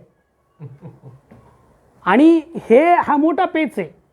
म्हणजे मराठा समाजासंबंधित ज्या असलेल्या अनेक संघटना आहेत त्या संघटनांमध्ये छत्रपती शिवाजी महाराजांची प्रतिमा जेवढ्या मोठ्या प्रमाणात वापरली जाते तेवढी शाहू महाराजांची का वापरली जात नसेल हा प्रश्न. आणि या मधल्या काळामध्ये महाराष्ट्रातल्या मराठा समाजामध्ये अत्यंत मोठी दीर्घ विचारवंतांची परंपरा आहे. कर्मवीर महर्षी शिंदे, दिनकरराव जवळकर, केशवराव जेदे, क्रांतिसिंह नाना पाटील, त्याच्यानंतर अलीकडे शरद पाटलांपर्यंत तर ही जी मराठा समाजाच्या अंतर्गत एक मोठी वैचारिक परंपरा आहे, त्या परंपरेचं कोणाला ठाव ठिकाणाच नाही. मराठा आरक्षण आणि हे स्वतः दादा हे संभाजी ब्रिगेडच्या एका कार्यकर्त्याला मी 2008ला, कारण संभाजी ब्रिगेडचे जो तो लोगो जो आहे ना त्याच्यामध्ये मर्च विक्रमचे शिंदे नसतात. तिथे बाबासाहेब आंबेडकरांपासून अण्णाभाऊ साठेंपर्यंत सगळे आहेत, पण मर्च विक्रमचे शिंदे का नाही आहेत असा मी ज्यावेळेस प्रश्न विचारला, त्या बिचाराला मर्च विक्रमचे शिंदे कोण आहे माहीतच नव्हतं. ही महाराष्ट्राची शोकांतिका आहे. आम्ही असं म्हणत नाही की महर्षी विठ्ठलरामजी शिंदे मराठा होते म्हणून लावा. महाराष्ट्रातल्या विचार परंपरेला अत्यंत महत्त्वाचा द्रष्टा नेता राहिलेला आहे, ज्यांनी महाराष्ट्राला पुढे घेऊन जाईल असा विचार मांडला. आता तुम्ही बाबासाहेब अण्णाभाऊ साठे या सगळ्या लोकांना स्वीकारला, चांगली गोष्ट आहे, व्यापक झालात, पण महर्षी विठ्ठलरामजी शिंदेना कसा विसरलात, का विसरलात? त्याचं कारण महर्षी विठ्ठलरामजी शिंदे आणि शाहू महाराज यांच्यामध्ये पेच आहे, वादविवाद आहे, आणि त्या वादविवादाचं काय करायचं हा पण त्याचा संदर्भ नक्कीच असावा असं मला वाटतं. तो हा जो क्षत्रिय आणि शूद्र, दादा म्हणतात की जे शूद्र आहेत आणि दादा त्याचा प्रचार प्रसार करतात, पण अशा अनेक संस्था संघटना आहेत मराठा समाजाच्या अंतर्गत, त्यामध्ये आम्ही क्षत्रिय आहेत, आम्ही क्षत्रिय आहेत. आम्ही आता हा जो पेच आहे, म्हणजे हा नुसता समाजशास्त्री पेच नाही, हा आत्मसन्मानाचा पण पेच आहे. म्हणजे शूद्र म्हटलं की बाबा तुम्ही काहीतरी इन्फिरियर होऊन जातात, आणि क्षत्रिय म्हटलं की तुम्ही काही सुपिरियर होतात. तुम्ही बघा ना, आता कदाचित काही लोक म्हणजे अरे काय तुम्ही ते इंस्टाग्रामला काय सिरियस घेतोय, मी खूप घेतो इंस्टाग्रामला सिरियस, कारण इंस्टाग्रामवर जी आपली तरुण पिढी आहे ती कशा पद्धतीने अभिव्यक्त होते, काय करते, त्या पद्धतीचं राजकारण होतं. म्हणजे आणि सातारा सांगली हा जो भाग जो आहे कधी काळी सत्यशोधक समाजाचा बालेकिल्ला असलेला, अख्खा मराठा समाज या भागातला सत्यशोधक समाजाच्या होता. माझे सासरे माझ्या माझ्या माझ्या आजी सासू त्यांचं लग्न हे सत्यशोधक पद्धतीने झालेलं आहे. आज त्या सातार सांगलीच्यामध्ये सगळे मोठ्या प्रमाणात मराठा तरुण हे हिंदुत्ववादी झालेले, म्हणजे ज्यांचे आजोबा पंजोबा सत्यशोधक होते त्यांचे नातूपंतू हे हिंदुत्ववादी कसे झालेत, तर हे सुद्धा आपल्याला समजून घ्यावं लागेल. आणि आत्ता म्हणजे बहुतेक ज्या हिंदुत्ववादी संस्था संघटना आहेत त्यांनी पहिल्यांदा जाहीर आणि मोठ्या प्रमाणात मराठा आरक्षणाला पाठिंबा दिलेले आहेत. याच्या आधी ते देत नव्हते. आरक्षण या धोरणालाच त्यांचा विरोध होता. त्याचं कारण पण आहे की मराठा समाजातली जर वोट बँक आपल्याला टिकवायची असेल, मराठा तरुणांना जर करायचं, तर हा जो मुद्दा त्यांच्या अस्मितेचा मुद्दा आहे, त्या अस्मितेच्या मुद्द्याला आपल्याला डावलता येणार नाही. आणि त्यांनी पहिला याचा चटका जेम्स लेन प्रकरणामध्ये घेतलेला आहे. तर त्याच्यामुळे अलीकडे आपल्याला हे सगळे मोठ्या प्रमाणात जे हिंदुत्ववादी संस्था संघटना आहेत त्या मराठा आरक्षणाच्या निमित्ताने सुद्धा सक्रिय झाल्यात. आता याचा अर्थ मी असा अजिबात म्हणत त्या संस्था संघटना हे आंदोलन चालवत आहेत, ते आंदोलन ते चालवत नाही, पण या आंदोलनामुळे जी राजकीय सामाजिक परिस्थिती निर्माण झालेली त्याचा ते वापर करतायत. ही तर हा जो अस्मितेचा जो संघर्ष आहे मराठा समाजामध्ये, त्याचं निश्चित काही ना काही आपल्याला काय म्हणजे मार्ग काढावा लागेल. त्याच्याशिवाय हा प्रश्न सुटणार नाही, कारण की या अस्मितेचा प्रश्न इतिहासाशी संबंध आहे, आणि इतिहासातनं मग भविष्याचं जे आपल्याला सगळं नियोजन करायचं त्याच्याशी संबंध, म्हणून हा अस्मितेचा प्रश्न खूप मोठा पेच प्रसंग आहे याच्यातला. आता म्हणजे पुन्हा ओबीसी आणि मराठा आरक्षणाच्या निमित्तानं जो मुद्दा येतोय, तर हा मुद्दा म्हणजे जर मी ऑलरेडी सांगितलेलेच की हिस्टॉरिकली जर बघितलं तर सगळे मराठे कुणबीच आहेत, पण काळाच्या ओघामध्ये ज्याच्या जे एक वेगळ्या पद्धतीने सोशल फॉर्मेशन झालेलं आहे ते मात्र आपल्याला वेगळं आहे. म्हणून सरसकट सगळ्या मराठ्यांना ओबीसीमध्ये टाका ही जी मागणी आहे ना, तर या मागणीला विरोध होताना आपल्याला दिसतोय. आणि तिथे मग पुन्हा म्हणजे मराठा मुक मोर्चा ज्यावेळेस निघाला होता त्यावेळेस विदर्भातल्या कुणब्यांनी स्वतंत्र वेगळा मोर्चा काढला होता. आता मात्र वेगळी स्थिती आहे थोडी, कारण की आता या आरक्षणाच्या निमित्ताने काय होतं आहे, तर एकतर म्हणजे कुणबी म्हणून पण संघटित होणं, मराठा म्हणून पण संघटित. तर काही मित्र तर असे आहेत की ज्यांच्याकडे कुणबी सर्टिफिकेट आहे पण तेही मराठा आरक्षण मिळायला पाहिजे. मग तुम्हाला ऑलरेडी मिळतं आहे कुणबी, पण तरी मराठ्यांना पण मिळायला पाहिजे. तर हा पेच आहे निर्माण झालेला. आणि आता ज्या आपल्याकडे अलीकडे ज्या काही खूप साऱ्या बातम्या येतात कुणबींची दाखली मिळाली, तर त्याची मिळालेच असणारच आहेत, बरोबर आहे. पण ज्यांना कुणबीचे दाखले मिळाले त्यांनी आधी आरक्षण घेतलं नाही, हे कशावरनं? त्याच्यातल्या अनेकांनी कुणबी जर तुमचे दाखले नवीन मिळाले असतील तर ही वेगळी गोष्ट आहे, पण ऑलरेडी आधी, कारण की आपले हे मान्य, हे ओबीसीमध्ये जो मराठा कुणबी तो ऑलरेडी आहेच, कुणब्यांना मिळतं, म्हणून आधी असलेले कुणबी आणि आता मिळाले कुणबी, आणि म्हणून सगळ्या कुणब्यांच्या एवढ्या नोंदी सापडतात असं जे म्हणणं जे आहे किंवा असं जे दाखवलं जात असेल तर त्याच्यातनं म्हणून याच्याविषयीचं जर आपल्याला काही धागेदोरे समजून घ्यायचे असतील तर ती जात जनगणनेची जी पुढची मागणी जी आहे त्याविषयी मी बोलेल. तर असे जे वेगवेगळे जे मुद्दे जे आहेत ओबीसी आणि मराठा आरक्षणाच्या संदर्भातले ते खूप गुंतागुंतीचे आणि त्याच्यातनं सगळ्यात महत्त्वाचं म्हणजे आरक्षणाचा तर मुद्दा तर आहेच पण त्याच्यातनं सामाजिक आरोग्य खूप धोक्याला येतं आहे. आणि जिथे जिथे म्हणजे बऱ्याच ठिकाणी काय होतं आहे की जिथे म्हणजे एखाद्या ठिकाणी माळी ही जात डॉमिनंट असेल तर तिथे मराठा विरुद्ध माळी असं समीकरण घेतं आहे. जिथे वंजारी असतील तिथे वंजारी विरुद्ध मराठा असं होतं आहे. जिथे धनगर असतील जिथे धनगर विरुद्ध मराठा असं होतं आहे. म्हणजे हे आणि पुन्हा हे वस्तुस्थिती बोलली पाहिजे. मी औरंगाबादला शिकत असताना आमच्याकडे खूप वंजारी समाजातले बीडची मुलं असायची तर त्यांचं एक वेगळं ते अनुभव एक वंजारीमध्ये उर्वरित महाराष्ट्रात मराठ्यांनी हे करायचं बीडात वंजारी ही वस्तुस्थिती आहे. मराठ्यांना डॉमिनेट करतात वंजारी ही वस्तुस्थिती बीडात आहेत. तर असं काही जिल्ह्यांमध्ये किंवा काही तालुक्यांमध्ये काही भागांमध्ये असं दिसतं की महाराष्ट्रामध्ये जरी मराठा संख्येने बहुसंख्या असलेली जात असली तरी काही तालुक्यांमध्ये आणि गावांमध्ये स्थिती अशी असते की इतर जातीचे लोक संख्येने जास्त तिथलं सत्ता समीकरण मात्र वेगळं असतं. आणि बऱ्याच वेळेस मग असंही होतं की एखाद्या ठिकाणी समजा मराठ्यांची संख्या जास्त असेल पण उर्वरित नॉन मराठा लोक जर जास्त असतील तर सगळे मराठेतर एकत्र होऊन जातात मराठ्यांना याच्यासाठी. म्हणजे आमचे एक मित्र आहेत म्हणजे बुलढाण्यामध्ये त्यांनी मला एक शब्द सांगितला. तो म्हटलं आमच्याकडे अवंतर समाज. अवंतर म्हणजे कोण? मराठा नसलेले सगळे. काही झालं तर मराठ्यांना पाडायचं मग काय व्हायचं तर सगळ्यांनी एक व्हायचं. अवांतर समाज म्हणजे विशेषतः वराडामध्ये बुलढाणा या परिसरात ही संकल्पना वापरली अवंतर आहेत आपण म्हणजे मराठा नसलेले. तर असे सुद्धा समीकरणं आपल्याकडे खूप ठिकाणी घडतात.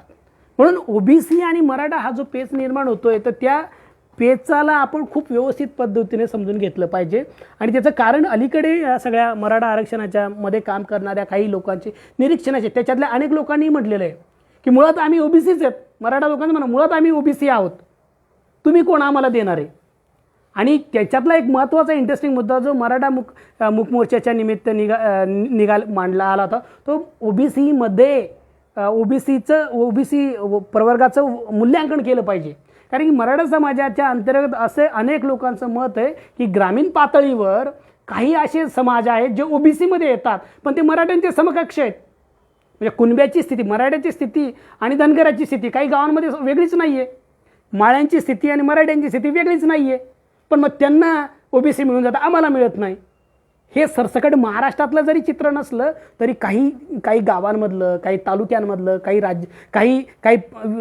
काही विभागांमधलं हे चित्र आहे. म्हणून आणि ज्यावेळेस लोक येतात आंदोलनांमध्ये ते त्यांचे गावातले गल्लीबोळातले आजूबाजूचे ते अनुभव घेऊन येतात. ते म्हटलं अरे तुम्ही काय म्हणजे बघ इथे मराठ्याला पण 12 एकर शेती तिथे कुणब्याला 15 एकर शेती त्याची बागायती त्यांना ओबीसी मिळून जाते आम्हाला मिळत नाही. तर हे उदाहरणं बरोबर आहेत का? बरोबर आहेत ना. हे आता सरसकट महाराष्ट्राचं आहे का इथे मात्र आपल्याला म्हणता येत नाही पण उदाहरणं मात्र बरोबर आहेत का? त्याला आरक्षण धोरण वर असेल आपण इथे दिसतंय ना मला काय होते माझ्या तर त्याच्यामुळे सुद्धा ओबीसी आरक्षणाचं ओबीसींच्या एकूणच प्रवर्गाचं पुनर्मूल्यांकन केलं पाहिजे आणि काही जातींना ओबीसीतनं वगळलं पाहिजे अशी भूमिका आहे. तर ती भूमिका आत्ता ज्यावेळेस योगेंद्र यादवांचा जो मुद्दा मी मांडला त्या मुद्द्याशी मी सहमत आहे. वगळलं नाही तर पण किमान अभ्यास केला पाहिजे. आणि हे खूप वेगवेगळ्या बातम्या नुसतं हे पुन्हा ओबीसींच्या संदर्भातलंच नाही कारण अनेक वेगवेगळ्या ओबीसींच्या अंतर्गत सुद्धा म्हणजे सतीश देशपांडे प्रसिद्ध समाजशास्त्र त्यांनी म्हटलंय ते म्हटलं कधीच झालं पाहिजे होतं ओबीसीच्या अंतर्गत वर्गीकरण.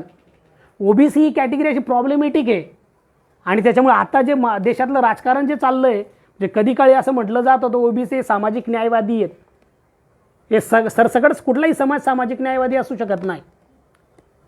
त्या काळामध्ये ओबीसींना मंडलमुळे आरक्षण मिळाल्यानं थोडी ती भावना होती पण झपाट्याने ज्यावेळेस कम्युनलायझेशन ओबीसींचं पण झालेलं आहे त्याच्यात सामाजिक न्यायाचे राजकारण ओबीसींमध्ये म्हणावं तसं दिसत नाही. आता ओबीसी म्हणून राजकारण आहे पण सामाजिक न्यायाचं राजकारण नाही आहे.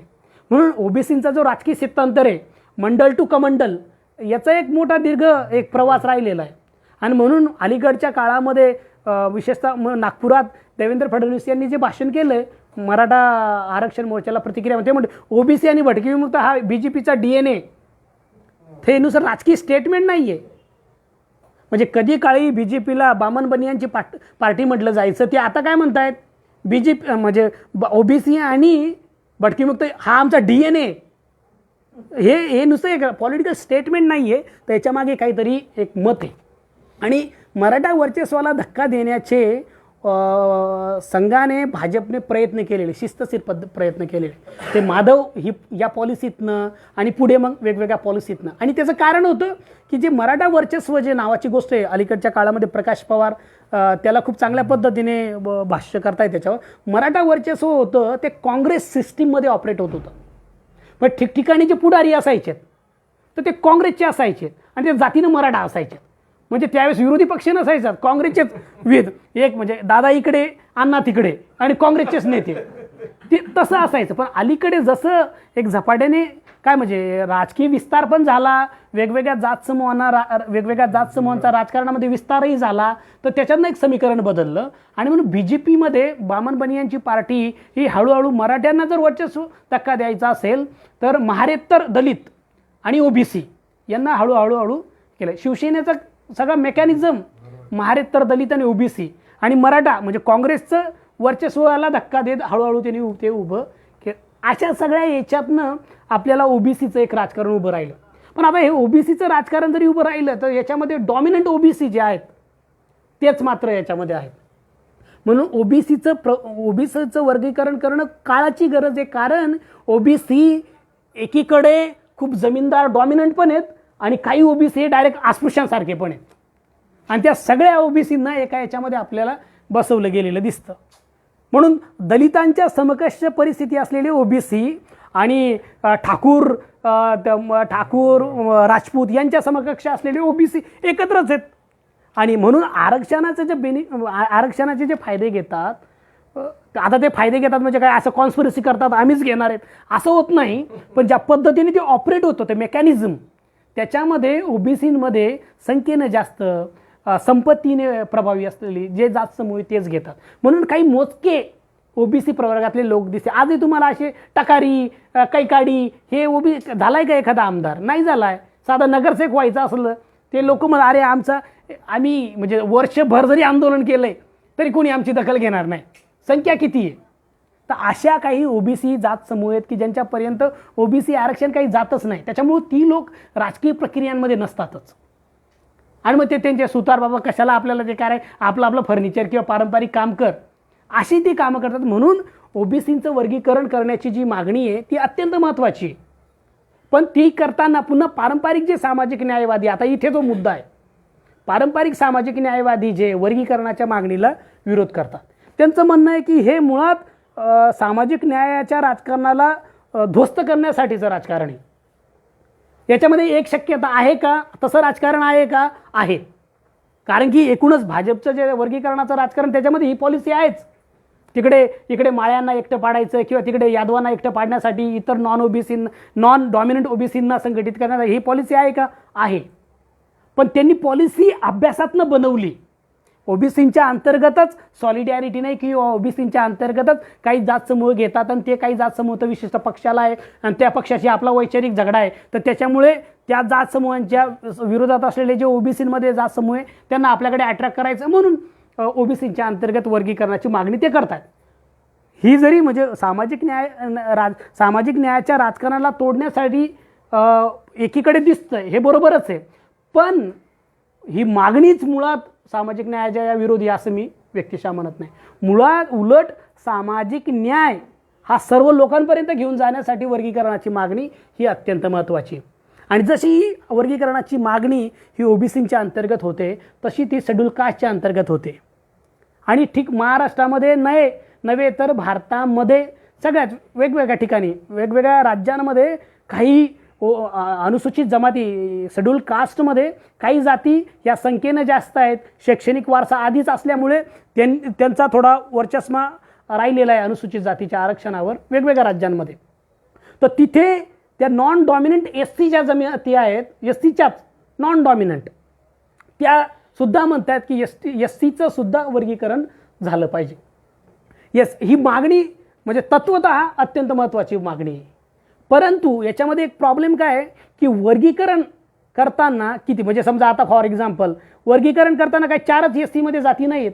महाराष्ट्रामध्येच किती 50च्या वर SC मध्ये जाती आहेत. तर 50 गट पाडणार का? हा जो आणि याच्याकडे कशा पद्धतीचं वर्गीकरण केलं पाहिजे, त्याच्यासाठी कुठले निकष ठेवले पाहिजे, याच्याविषयीचे अभ्यास आपल्याकडे नाही. आणि म्हणून जे डॉमिनंट SC जे आहेत, तर त्या डॉमिनंट SCना विरोध करणाऱ्यासाठी या नॉन डॉमिनंट SC संघटित होत आहेत. आणि कधी कधी मुळात आरक्षणाच्या विरोधात जी लोक आहेत त्यांच्यासोबत सुद्धा हे जातात. पण तिथे म्हणजे एक उदाहरण सांगतो. एकदा मागे एका ठिकाणी व्याख्यानाला गेलो. ते मातंग समाजातल्या कार्यकर्त्यांनी आयोजित केलं होतं.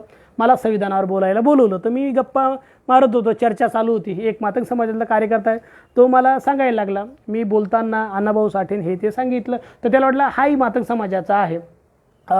तो मग सांगायला लागला. मला चांगलं वाटलं की आपल्या म्हणजे दुसऱ्या जाती आपल्या वक्तव्यामुळे, आपल्या बोलण्यामुळे दुसऱ्या जातीच्या व्यक्तीला जर आपण त्यांच्या जातीचा वाटत असं हे असे ते सगळ्या महार लोकांनी SCचं आरक्षण खाल्लंय, असं तसं आम्हाला नाही दिलं हे ते. आणि म्हटलं मग त्यांनी म्हटलं पप्पांचा एक MPCचा अनुभव आहे, एक म्हटला नायर होता, एक कुलकर्णी होता आणि एक कांबळे होता म्हटलं इंटरव्ह्यूला. सी असं कसं त्याच्या डोक्यात एवढं राहिलं आणि काय just picture imagine, I don't know. पण याच्यातनं म्हणजे जणू ब्राह्मण लोकांना मांग लोकांचं कल्याण व्हावं असं वाटतंय, महाराला होत नाही असं वाटतं. बघ म्हणजे ब्राह्मण लोक आमच्या कल्याणाचा विचार करतायत पण महार करत नाही. हे नॅरेटिव्ह जे आहे ते कसं घडतं, वास्तवात काय, वास्तवात काय ते एका झोपडपट्टीमध्ये महार मांग लोक राहतात. ही वस्तुस्थिती आहे. हिस्टॉरिकल आणि सोशल काही झगडे आहेत का, आहेत पॉलिटिकल झगडे आहेत, पण त्या नॅरेटिव्हमधनं काय सेट होतं की आमचा विचार ब्राह्मण करतात पण महार करत नाही. तर हे जे आहे ते, आणि हे महाराष्ट्रातली स्थिती नाही आहे. माझे ओरिसातले काही मित्र, इकडे तेलंगणातले काही मित्र, त्यांच्या ज्या स्टोऱ्या ऐकल्यात तर कमी अधिक प्रमाणात ह्या स्टोऱ्या दिसतात. आणि तिथे एक मागणी येते की वर्गीकरणाची. ती वर्गीकरणाची मागणी जे म्हणजे SCच्या अंतर्गत वर्गीकरण झालं पाहिजे, तर ती महत्त्वाची मागणी म्हणून ती झालं पाहिजे. पण त्याच्यासाठीचे जे अभ्यास आणि त्याच्यासाठी म्हणजे भावनेच्या आधारावर बोलणं की त्यांनी खाल्लं, ट्राईब अशी कॅटेगरी बनवलेली आहे ते की कोणी घेतलंय, कोळ्यांनी, महादेव कोळ्यांनी सगळं आरक्षण खाल्लंय. त्याच्यानंतर तिकडे काही खानदेशात भिल्लांनी काही म्हणतात, मराठवाड्यात गेला तर तिकडचे लोक अंधांनी खाल्लंय, विदर्भातलं मला माहीत नाही. पण तिथे जी संख्येने आणि थोडा शिक्षणाचा आधी थोडा वारसा असलेली जी जात आहे, ते जात किंवा जमात आहे, त्या जमातींनी ते आरक्षण खाल्लं असं नॉन डॉमिनंट ST सुद्धा म्हणतायत. आणि म्हणून तिथे सुद्धा खदखद सुरू झालेली आपल्याला दिसते. आणि ऑलरेडी शेड्यूल ट्राईब या जमातीचा प्रॉब्लेम खूप लोकांनी फसवे चुकीचे म्हणजे बनावट अनुसूचित जमातीचे सर्टिफिकेट काढलेत आणि ते नंतर मग ते नोकऱ्या लागल्यात. अलीकडच्या कास्ट व्हॅलिडिटीमुळे ते सगळा जो ते सगळं प्रकरण होतं ते थांबलेलं आहे. पण याच्यामुळे प्रॉब्लेम असा काही झाला आता की जे अनुसूचित जमातीचेच आहेत, पण मागच्या 50-60 वर्षांमध्ये ज्या प्रकारचं सामाजिक राजकीय स्थित्यंतर झालेलं आहे त्याच्यातनं त्या लोकांना ते सिद्ध करता येत नाही. कारण की आज ही कास्ट व्हॅलिडिटी प्रकरण हे खूप कॉम्प्लिकेटेड आहे. त्याच्यामध्ये तुम्ही तेव्हाचे हे करून दाखवा, तुमचे ते सगळं वंश नाही, तुमचं रिच्युअल आणि हे ते तुम्ही आणि आदिवाशांकडे बघण्याचा एक खूप साचेबद्ध समज आहे. जंगलात राहणारे, कपडे बिपडे नसले असं नाही आहे. वेगवेगळ्या प्रकारच्या आदिवासी वेगवेगळ्या ठिकाणी राहतात. म्हणजे खानदेशामध्ये, इकडे आपल्या ठाणे जिल्ह्यामध्ये वेगवेगळ्या ठिकाणी वेगवेगळंच एक सरसकट जसं मी मराठा समाजाच्या संदर्भात म्हटलं तसंच आदिवासी समाजाच्या संदर्भात सुद्धा आहे की सरसकट सगळे आदिवासी सारखे आहेत असं आपल्याला म्हणता येत नाही. खानदेशामध्येच म्हणजे पावरी आणि भिल्ल यांच्यामध्ये सोशल स्ट्रॅटिफिकेशन आपल्याला दिसतं. सगळे आदिवासी समान आहेत असं म्हणता येत नाही. त्याच्यातलं पॉवर डायनॅमिक सुद्धा वेगळं बदलून जातं. तर या गोष्टी, तर त्याच्यामुळे सुद्धा आपल्याला STमध्ये सुद्धा ही मागणी होत नाही आहे, पण येणाऱ्या काळामध्ये ही मागणी होईल असं वाटतं. आता पुन्हा जो जालन्याला जो मोर्चा झाला OBCचा, त्याच्यामध्ये जो एक मुद्दा आला म्हणजे मराठ्यांच्या आरक्षणाला तुम्ही विरोध करतायत आणि म्हणजे त्याच्यामध्ये VG&T OBC एकत्र येतात आणि तिथे म्हणतात की धनगरांना STचं आरक्षण मिळालं पाहिजे, बंजारांना STचं आरक्षण मिळालं पाहिजे. कॉम्प्लिकेशन आहे. म्हणजे एकीकडे तुम्ही OBC म्हणून संघटित होत आहेत आणि तिथे मागणी काय करतायत की धनगरांना STचं आरक्षण मिळालं पाहिजे. हे खूप कॉम्प्लिकेटेड आहे. आणि जसं म्हणजे मागच्या 10 वर्षापासूनचा धनगरांच्या एस टीच्या आरक्षणाचा मुद्दा आहे. आता मी एस टीची स्थिती अनुसूचित जमाती आदिवासी समूहांची जी स्थिती बघितली, आज धनगर समाजाची जर स्थिती बघितली, म्हणजे ऑकेजनली किंवा रेग्युलर मेंढपाळ करणारे जो एक समूह सोडला तर बाकीचे धनगर समूह आहेत, काही ठिकाणी मराठ्यांना टक्कर देतील अशी स्थिती धनगरांची आहे. तुम्ही बारामती इंदापूरमध्ये जा, बारामती इंदापूरमध्ये धनगरांना एस टीचं आरक्षण मिळालं पाहिजे अशा आंदोलनं तुम्ही कराल, पण तिथली स्थिती, आर्थिक भौतिक स्थिती वेगळं काही चित्र सांगते ना. म्हणून जर धनगरांच्या आदिवासी आरक्षण, आणि त्याच्यामध्ये अनेक लोक म्हणजे धनगर धनगरांच्या आरक्षणाचा ज्यावेळेस मुद्दा निघाला, सर्वपक्षीय धनगर आमदार धनगरांना एस टीचं आरक्षण मिळालं पाहिजे म्हणून एकत्र आली होते. धनगर आरक्षण समिती निर्माण झाली होती.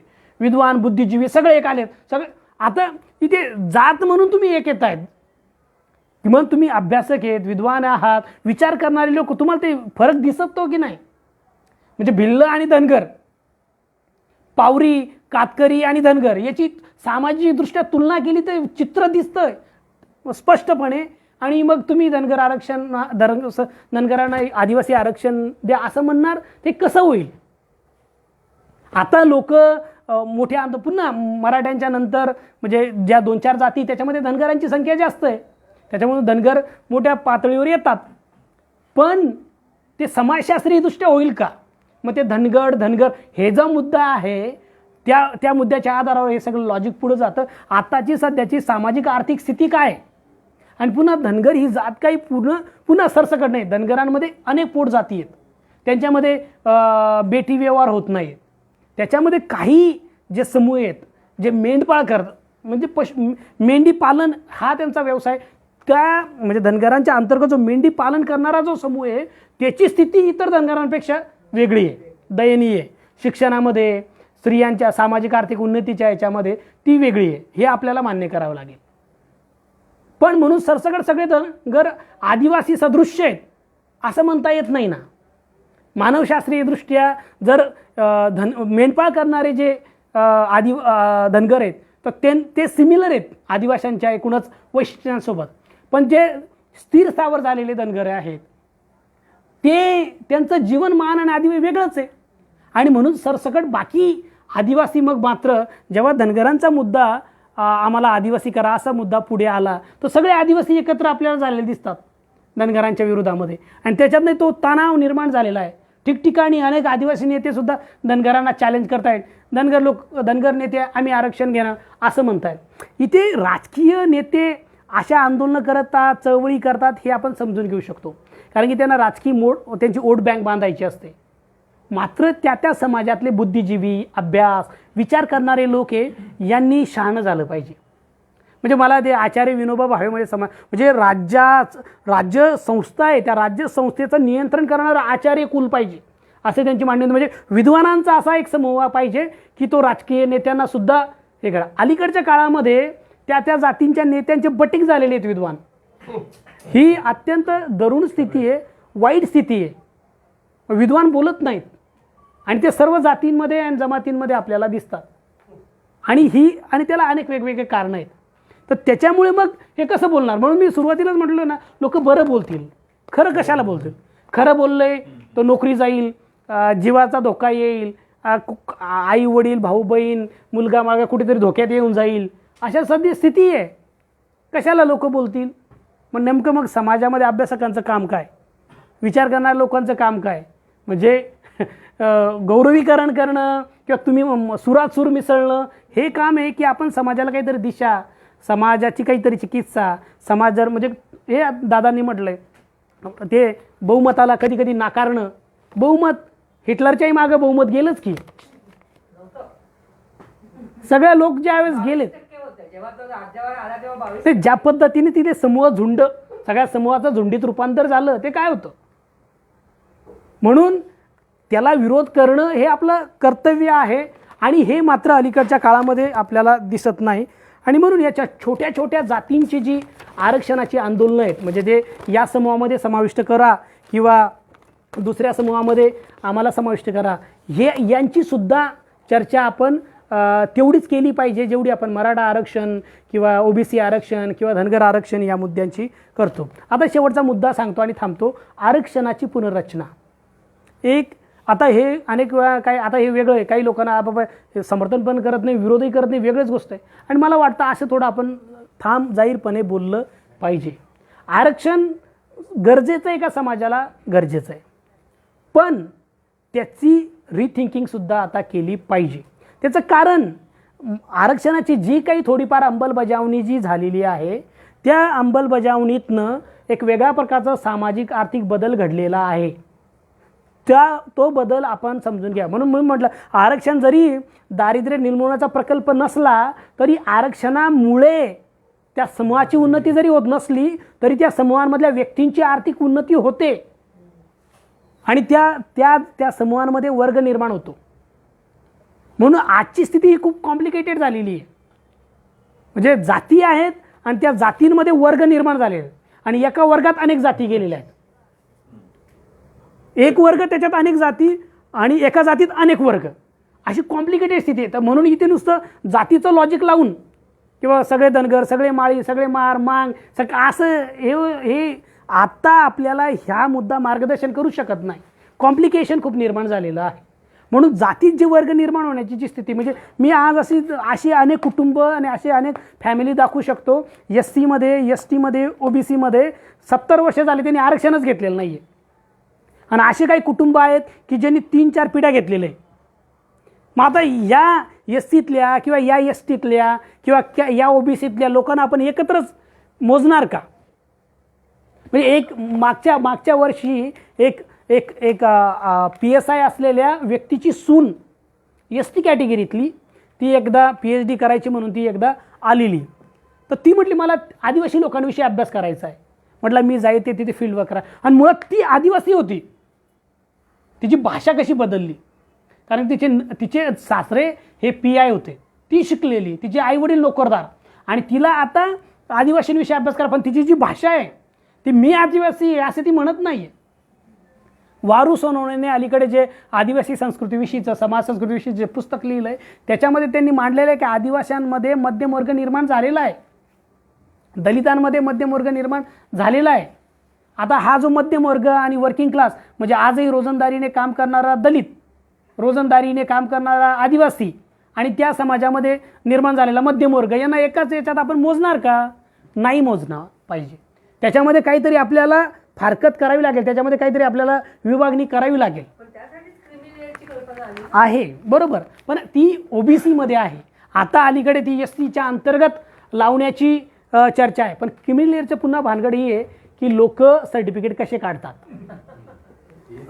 उत्पन्नाचं सर्टिफिकेट कसं काढतात लोक अलीकडच्या काळामध्ये. म्हणजे मी असे अनेक लोक ज्यांच्याकडे क्रिमिनल लेअरचं सर्टिफिकेट आहे, पण ती म्हणजे अनेक लोक म्हणजे लाखो रुपये त्यांचं वार्षिक उत्पन्न आहे, पण ते दाखवतात. दारिद्र्य रेषेखाली कार्डाचं काय होतं आपल्याकडे, म्हणजे बिलो पॉवर्टी लाईन अनेक लोकांकडे असतं की जे वास्तवात नाही आहेत, आणि काही लोक असे की जे आहेत पण त्यांच्याकडे कार्ड नाही आहेत. हे सगळं मेकॅनिझम जे आहे कागदपत्र बनवण्याचा, काढण्याचा, त्याचा आरक्षणाशी जवळचा संबंध आहे आणि त्याचा समाजाशी संबंध आहे. तर या सगळ्या ब्युरोक्रेसीमध्ये मग आपले त्यांचे हे ते सगळे लोकच असतात. म्हणजे काय सरकारी नोकरी लागली तर सगळे काय लोक सिव्हिलियन बनत नाहीत. त्यांचा जातीचा जो असतो तिथे ते जातीचे हे करतात. विद्यापीठांमध्ये, कॉलेजेसमध्ये, ब्युरोक्रेसीमध्ये हे जातीचे नेटवर्क होतात ना ऑपरेट, अधिकाऱ्यांमध्ये, नोकरदारांमध्ये, आणि ते हितसंबंधी गट निर्माण करतात. मी शिक्षणाच्या क्षेत्रामध्ये काम करतो त्याच्यामुळे मी जास्त शिक्षणाच्या क्षेत्रातलं बोलेन. होतात असे प्राध्यापकांचे एका जातीचे गट होतात किंवा जातीच्या पलीकडे प्रवर्गाचे STचे होतील असं होतं आणि त्याचा परिणाम होतो. म्हणून मला वाटतं हे जे पुनर्रचनेची जी चर्चा आहे ती आरक्षणाच्या विरोधी नाही आहे. मुळात या आरक्षणाचा जो मुद्दा आहे सामाजिक न्यायाचा आणि सगळ्यांपर्यंत घेऊन जाण्याचा, त्याला ते सांगणारा मुद्दा आहे. आणि इथे नेमकं आपल्याला कळलं पाहिजे ना की जर समजा जरी 50% आरक्षण मिळत असलं, त्याची अंमलबजावणी जरी कमी काळामध्ये झालेली असली तरी नेमकं याचं काय झालं. जसं की आपल्याकडे दीर्घकाळापासून समाज कल्याण हे खातं आहे, पण आता मला नेहमी प्रश्न पडतो की अरे आपण विचार केला पाहिजे समाज कल्याणने किती समाजाचं कल्याण केलं आहे. आदिवासी विकासने किती आदिवासी विकास केला आहे, हे प्रश्न आपण केले. यांचं पुनर्मूल्यांकन होत नाही, इव्हॅल्युएशन होत नाही. अनेक पॉलिसीज येतात, त्या राबवल्या जातात, पण त्याचं काय नेमकं त्या पॉलिसी खरंच लोकांपर्यंत पोहोचत आहेत का, किंवा कधी कधी एखादी पॉलिसी बंद करायला पाहिजे का आता, अशी जी अशा पातळीवरच्या ज्या गोष्टी आपल्याला करायला पाहिजे त्याच्यासाठी आपल्याकडे माहिती नाही. म्हणून कुठल्या जातीपर्यंत काय गेलं, किती गेलं नाही, किती हे सगळं आपल्याला कळू शकतं ते सामाजिक, आर्थिक आणि जात जनगणना झाल्याशिवाय ते कळणार नाही. कारण की आपल्याकडे अलीकडे डेरेक ओबरायन तृणमूल काँग्रेस पक्षाचे खासदार आहेत, त्यांनी एक लेख लिहिला इंडियन एक्सप्रेस. ते म्हणे नंबर फोबिया झालेला आहे गव्हर्नमेंटला. नंबर फोबिया, काही केलं की माहिती नाही आहे, काही केलं की माहिती नाही आहे, काही केलं माहितीच नाही आहे. माहिती नाही म्हणून एवढा माहितीचा अधिकारची वाट लावलेली आपल्याकडे. माहितीचा अधिकार आता तसा जास्त उपयोगाचा नाही कायदा. तर माहिती नाही आहे. जर माहिती आपल्या देशाकडे नसेल तर आपण पॉलिसी, धोरणं कशी राबवू, कसे मूल्यांकन करू. आणि म्हणून आपल्याकडे सामाजिक, आर्थिक, जाती जनगणना झाली पाहिजे. त्यांनी आपल्याला खूप सारी माहिती मिळेल.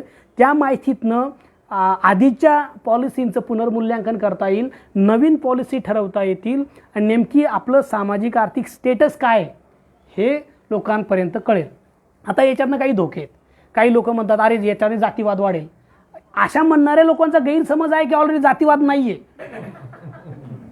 अरे ऑलरेडी जातीवाद आहे, त्याच्याविषयी तुम्ही बोलत नाहीत आणि जाती जनगणनेने जातीवाद वाढेल असं म्हणतात. याचा अर्थ तुम्हाला त्याचा विरोध आहे, पण तुम्ही थेट म्हणू शकत नाही. तुम्हाला हे का कळत नाही की नेमकं आपली स्थिती काय नेमकी. हे मराठी म्हणतात आमची एवढी आहे, ओबीसी म्हणतात एवढी आमची, ते म्हणतात एवढी. कळू द्या ना नेमकं.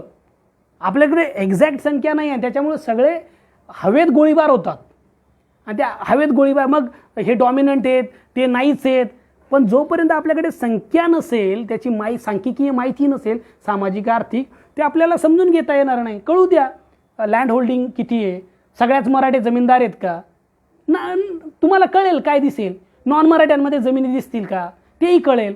सामाजिक आर्थिक स्थिती काय आहे, नोकऱ्या कशा मिळाल्यात, लिंग गुणोत्तर काय आहे, या सगळ्या गोष्टी आपल्याला कळतील. पण सामाजिक आर्थिक जातगणना हे एक वेगळ्या प्रकारचा भस्मासूर पण आहे.